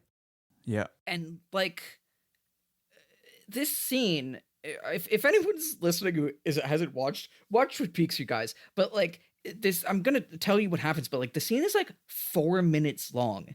The extent that this murder scene is drawn out like mercilessly is Yeah. one of my big notes. Is just like, this shit aired on network television. Like, how the fuck did he get away with that? So Leland, Bob, reveal. We see, Maddie is shouting from upstairs, Aunt Sarah, Uncle Leland, what's that smell? It smells like something burning. I see your notes now, Lily. We both wrote the same thing. It's the scorched engine oil. And Yeah. Comes down the stairs, sees Aunt Sarah, is like, oh my gosh, and then turns and sees Leland, and we see from her perspective, or as she's coming down, Leland has like gotten out his rope and his like gloves that he's putting on his hands, and we see Leland sitting there smiling, and then like overlaid on him, Bob smiling, and then she screams and runs, and then it's go time, and it is a sequence of Bob catching her and dragging her back into the living room and punching her out, and like she's choking, sort of. She's struggling to breathe. Yeah, it's like so. I'm not gonna say it's not cinematic because it is, but it's like it's not the type of violence that, it's like, yeah, you punch someone and then they're just like choking for several minutes. It's fucking grim. And then we have like Leland holding her and kind of like spinning, dancing with her as he's been like, doing since the beginning of the show. And like Leland weeping and being like, Laura. And then like we cut, I didn't even say it, but like when Maddie first comes down and we see her, and it's like there's this spotlight on her and she's shot differently for a moment. And we keep getting switching into like the version of things where Bob is doing it, not Leland, and every time it does, the like zoom level is different. There's this spotlight that follows them. The light is harsher. It's slow motion. Yeah, it's in this slow motion. The sound is like fucking terrifying, and and then like he's like lasciviously like kissing and lapping at her neck while Leland is sobbing, and it just like keeps fucking going. It's like true. It is grueling. And then the end of it, in frankly a like commitment to like almost camp, but like I am astonished by the commitment to it of Leland saying, Leland says, you're going back to Missoula, Montana, and with that slams her head into the picture, the painting of the elk that we saw earlier. And as we see her like dead or dying, he like straddles her in a way that I think very strongly suggests sexual assault, either just like in evoking it, or that is what happens as soon as we cut away. And it also in suggesting that like cuts, to him inserting the letter under her fingernail. Yeah. Whoa, boy. Fuck, was that just the recap? Yeah, man. Oh, what do you have to say, Lily or Riley? Riley, you want to go first? Yeah, I have most of the remainder of my thoughts pertain to this scene, of course. So yeah, you mentioned, I also noted when she says it smells like something's burning, because this crops up a couple times in the show, and the movie, and just as it pertains to the fire, and this metaphorical. I think the log lady at one point says there's a fire starting that will be very hard to put out. Something to that effect, and the fire walk with me, and it's like, oh my god, fire walk with me. Do you want to play with fire? Do you want to play with Bob? Right, exactly. And I think I would say definitely of the original series, there's some spooky moments for sure, like the Ronette scene and stuff like that. I think even like the return is, it's on Showtime, they can show some more stuff. I think you're a little bit more on guard for horrific violence. This is I would say like the most disquieting moment, because there's so many like slowed down shots and screams that are being slowed down, and it's like you're watching the character alternate between caressing and kissing her and brutally murdering her, like just like punching her in the face and shit. Yeah. I think the way they kind of get around the network, whatever sort of censor they may have for it, it's kind of like, have you guys seen the movie Ghost with Patrick Swayze? No, I only know the one scene. Yeah. My partner is a potter, so it's referenced to me every day of my life. Well, there's a scene where Patrick Swayze is the ghost, and he wants to dance with Demi Moore again. And the way he does it is that he inhabits the body of Whoopi Goldberg as this like the physical form. Oh. But they show Patrick Swayze dancing with Demi Moore. They don't show two women dancing together. So this is sort of a similar philosophy where they get around this awful thing about, Leland, abusing, like kissing and caressing this woman, his niece that he's murdering, by having Bob be sort of like the stand-in during those moments. Yeah. And it's very sort of, nevertheless, it is kind of a lot to imagine it airing on TV. And lastly, for this scene in particular, I think it's doubly effective because I'll be honest, like the James Donna Maddie storyline was not my favorite. I would say in the context of the show, she sort of feels like a gag character until this moment. Like she basically, I remember upon rewatching it, like when she's introduced in the first season, the ongoing in the background, like there's like a little show within the show. Yeah. It's like a soap opera. And while she's being introduced, they are doing the same thing on the soap opera. Like, oh, it's actually her cousin and it's the same actress. And it's like, it's very just showing you what they're doing. They're doing a riff on when that happens in soap operas. And Damn. the way that other people react to her is what's really interesting.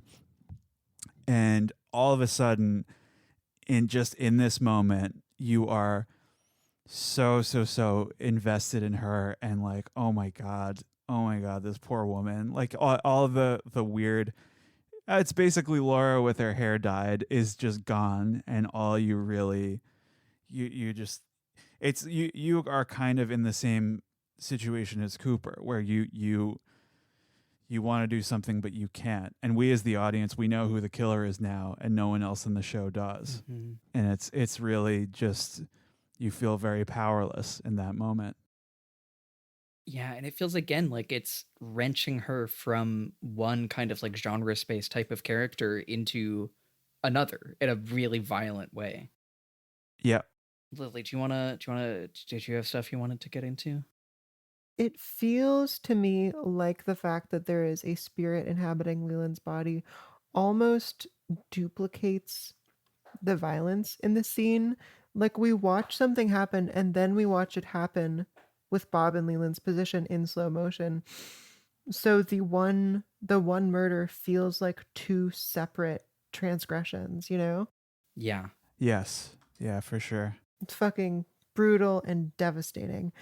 Beyond that, I want to say that when Maddie is being attacked, her mouth is full of blood. Like when she opens it to yell, her teeth are bloodied and we don't see why. And that just like, that works really well for me in the sense that usually like if someone has a bloody nose in a fight scene, it's because we saw them get punched, And then the more that Leland/Bob attacks her, she starts to cry blood, or there starts to be blood around her eyes, which is just like an incredibly poetically loaded image. Yeah. Mm-hmm. I just felt like there must be something biblical there, or like some sort of religious reference. I think you both grew up more religious than I did. I could be wrong on that, but wait, you haven't heard the good word?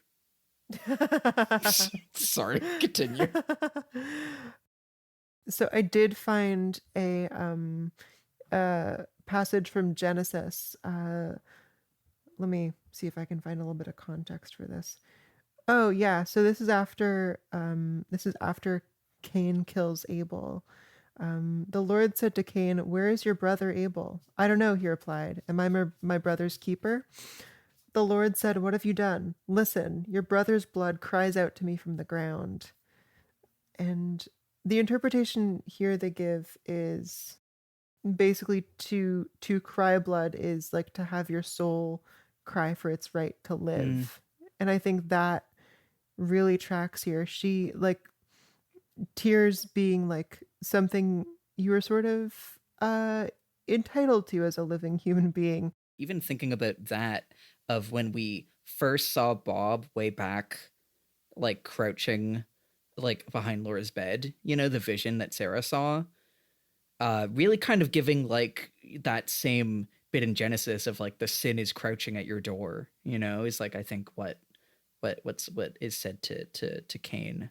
Also, like, can we unpack really quick how she, like, the killing blow that kills Maddie is that she's being smashed into this like idyllic, beautiful landscape. Tell me your thoughts. I don't know actually. I wrote, let's unpack that. Yeah. I mean, I think like, you know, it's again to me in terms of like the way it is relating like violence and beauty and art. I think that the like obviously, you know, there's the very, you know, on its nose like you wanted to go back home to Missoula, Montana. Instead, it is hitting you on the head and killing you. I think that there is also like, you know, this idea of beauty and of like goodness in this very like idyllic, like almost kitsch, like, you know, fucking what a wonderful world way is Yeah. also what does violence in the world of Twin Peaks, you know? Yeah. Yeah, I completely agree. Okay, also speaking of that killing blow, I want to talk a bit about Leland, because the line he says, Leland says you're going back to Missoula, Montana, and we do see Leland is delivering that at that point. We don't you know get that from Bob at all, and that moment is one that is like again very unclear about whether it exonerates Leland or incriminates him. Like saying Leland says makes it like, is that Bob speaking even though we're seeing Leland?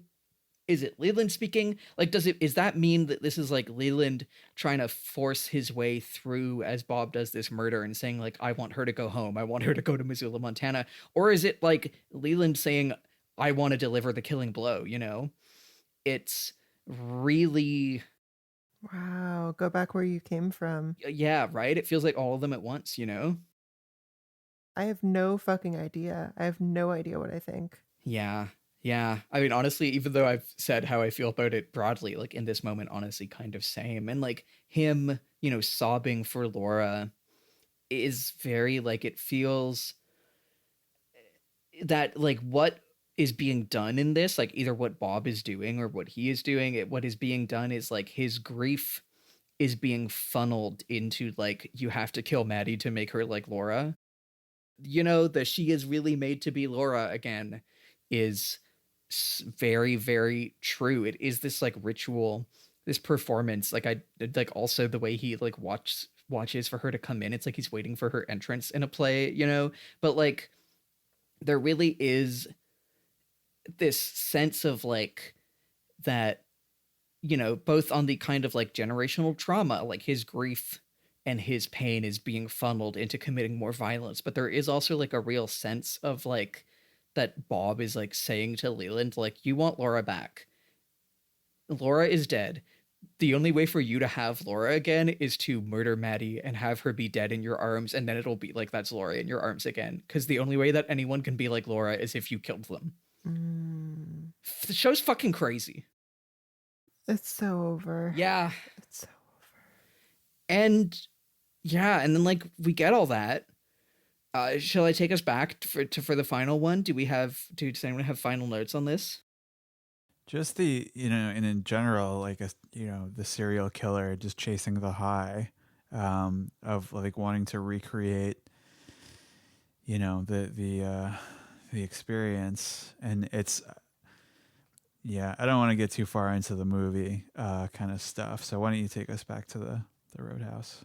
Yeah, so you know, we get the final shot of the letter being put under the nail, and then we cut back to the giant's face, and like, dude, the fucking face that the giant has here is like amazing. Like I've said, you know, this actor really has such a face, but like is really like emoting so perfectly of this like it's like disappointment, it's horror, it's like this inability to communicate as like Coop watches and just kind of like shakes his head a little bit. He's like uncomprehending, you know? He like doesn't want to believe.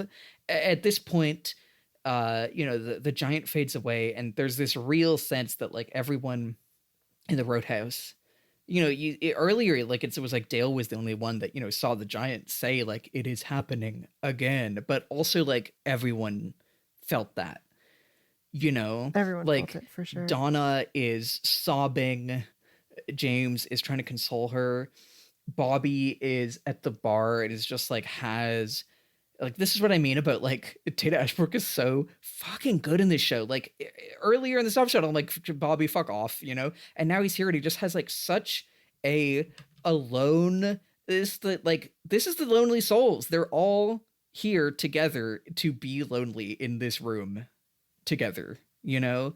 And the face that Bobby has is like such a, he looks so lost and alone and just like, feeling the grief with no recourse to understand it. It really gets me. And so the other moment here is the waiter way back from season 2 episode 1 who gave Dale his like milk and, you know, thumbs up him 4 times, comes up to deliver like, I'm so sorry. And yeah, and like everyone is miserable, and that's it. That's the scene. My like final note is just man, and like 20 exclamation marks, you know, like True that. I love this note of like Bobby was not scripted to be in this scene. Dana Ashbrook was like, you know, just at the studio, so they just put him in.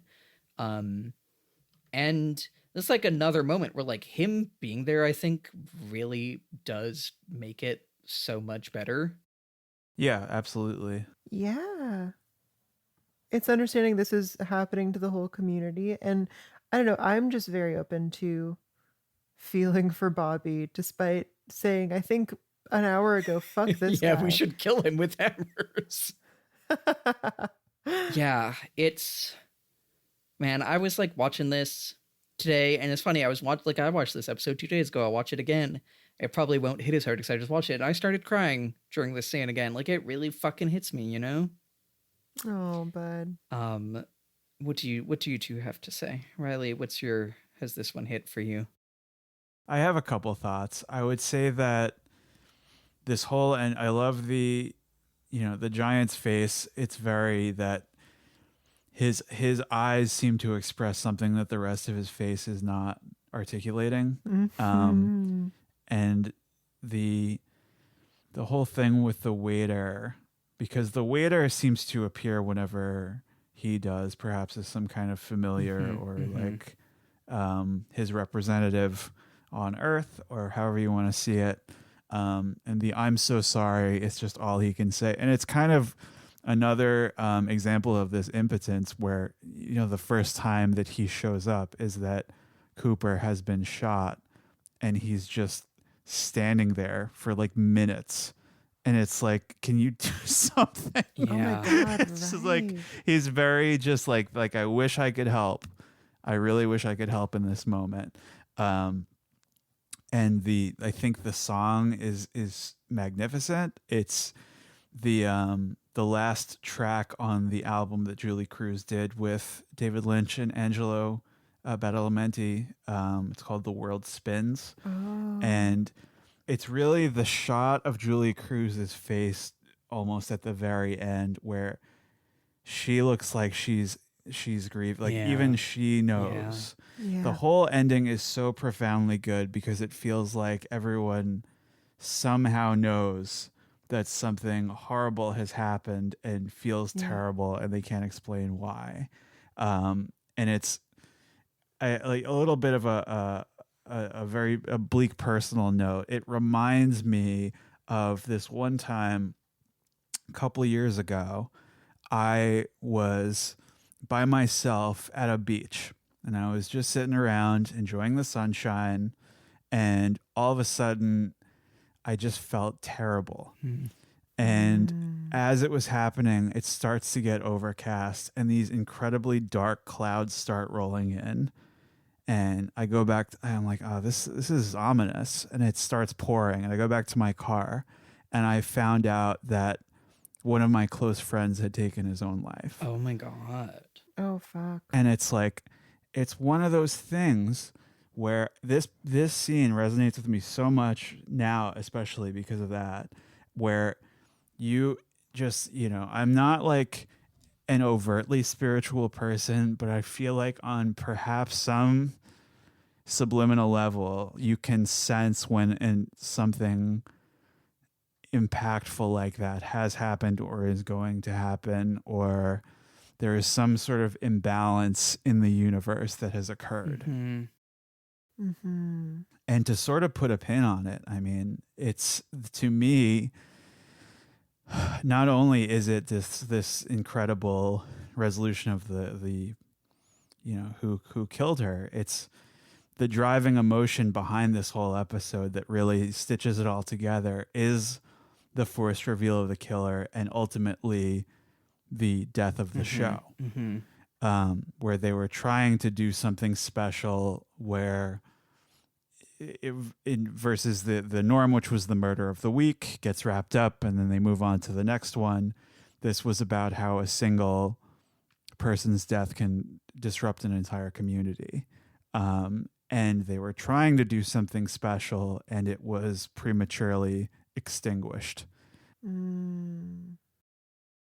That I don't know, like where it's such like it comes from a moment of impulse where the network had this incredibly unique thing and they slaughtered it and they moved on to the next thing, and everyone, including Julie Cruz, including David Lynch, they're all just grieving this injustice that has happened. Oh my fucking God. It's funny. I think I've emphasized that rating a bit less, like so far when we talk about it, Lily, because I think sometimes it gets taken a bit too far in the way where like sometimes people, I don't know, Riley, if you're thinking of the same 4-hour video essay as I am, but there's this like 4-hour video essay about Twin Peaks that's like, and it's all just about this like metafictional read, and that's the only analytical lens that could be applied to it. And I'm like, well, I think that's a very strong analytical lens. I think that is like absolutely a huge part of what is happening, like why this episode is definitely, mourning the vision of the show that David Lynch wanted to make. But I think it just sometimes people will, and that one 4-hour video essay gets like really all in on that in a way that I'm like, guys, this is also a show about Laura Palmer experiencing sexual violence and being murdered, and that's like also the analytical lens of the show. Not to say, Riley, that you shouldn't have brought it up, but I think it's like one that I've brought up a lot less to you, Lily, because I find myself course correcting against guys on the internet that you don't even see anyway. I'm not sure if I'm thinking of the same one. I have seen one where I thought that the person behind it brought up some interesting ideas. It was very long. It's kind of dorky guy. Just like, yeah, we're definitely thinking of the same guy. The byline was like, "This is what everything is solved. Yeah. So everything it makes sense now," Yeah. or something. And it was basically like interesting ideas. Very drew my attention to certain things that I hadn't before. But I think that is inherently the mistake of analyzing David Lynch in that way. He does not work on A equals X, B equals Y. Yeah. He is in everything he's made, he is a very feel-oriented artist. And I think where I'm coming from is that I think just when you are someone who creates art and you feel like shit, you make something like this. You know what I mean? Like it's very... Yeah. I can only imagine what he must have been feeling at the time. Mm-hmm. And while I like what happens, some of the episodes that come after this, I would say that this is, this premature death it's the reason why the show only has 2 seasons. It's like absolutely having this resolution come so early is the reason why it didn't go on longer. And that's pretty much all I have to say about the episode. I think it's the miracle is that they, despite it all, they handled the events of the episode with such artistic grace. Like they didn't just say, "All right, fuck it, it's Leland, we'll see you later." Yeah. It's like Sorry, Lily, were you saying a thing? No, I was going to say thank you both for Aww. putting so much of yourselves Yay. out there today. I've gotten so much out of this. I love doing this. I think my I know we're pushing it. I'll say my last little thing about this scene, which is like, I think in the same way that it feels so, you know, pointed for them to like go to the roadhouse and like have this like weird ritualistic experience rather than try to stop it. I think there's really something about the way that manifests is around everyone, and it's not just men. There is Donna, but like a lot of men, and like just the town broadly, like their grief around this murder and around Laura's murder. There's really something there about like the way that Laura and now Maddie are like, you know, I keep referencing like the kid of Omelas because it really feels like that. Where like it's like everyone in this town, they like get their capacity to express emotion from having a like young woman to like enact horrible violence upon so that they can feel things about it, you know? And there really is something there that just feels like, you know, David Lynch's classic, like, isn't it fucked up to make art generally, and also just like, you know, the violent like production conditions of making movies and TV. I could go on for forever, but there, it really does hit just how much what is happening is like for every, like it feels, yeah, so ritualistic for everyone to gather and just collectively not benefit, but like kind of benefit from this murder and like be able to like, it is the vehicle through which they are able to like experience art in this way. And catharsis and connection. Yes. And it's like heartbreaking and horrible, but it's almost like they need it, is really compelling to me. And I love the last shots, like you said, of like Julie Cruz, and then we see like Dale fading into the red curtains.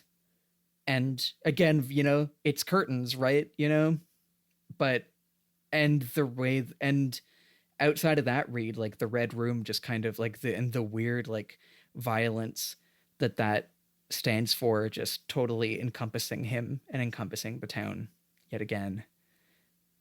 And that's the episode. This episode's fucking crazy. That's the episode. Tell you what, I think both for time and also because I feel like making you predict something about a weasel for next episode after that would be a bit cruel. Do we want to give you 1 week's reprieve from having to guess what happens next time on Twin Peaks? You know what?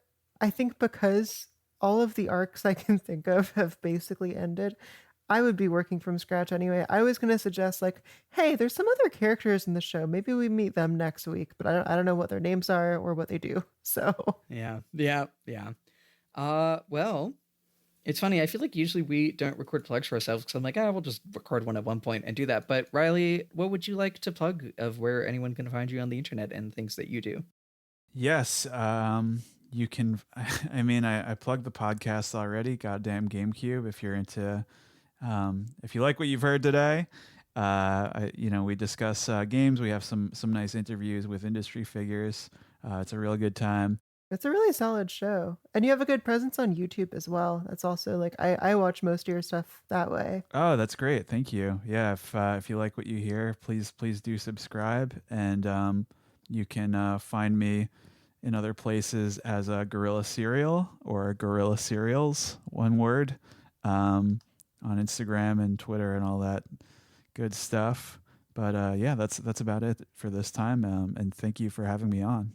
Yeah, thank you so much. This has been really great. I really loved what you brought to the table for this one. This is great. And honestly, if you are a season 2 defender, we should check back in later about whether or not me and Lily end up being season 2 defenders or not.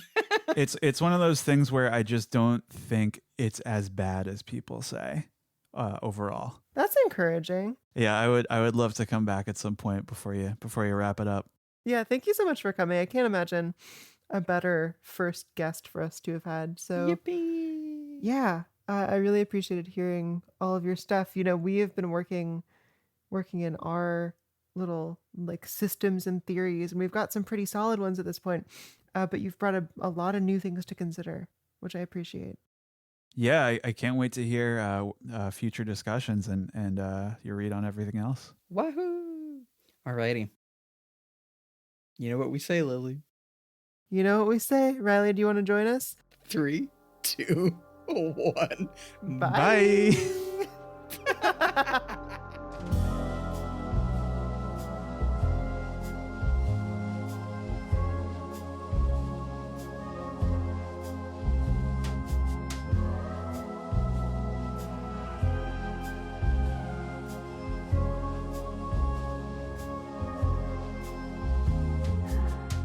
TSTV is hosted by Sadie Avery Lake and yours truly, Lily Alexander.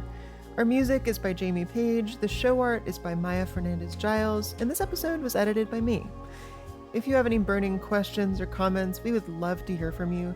Please send us an email at hello@tstv.show, and we may respond in a future episode.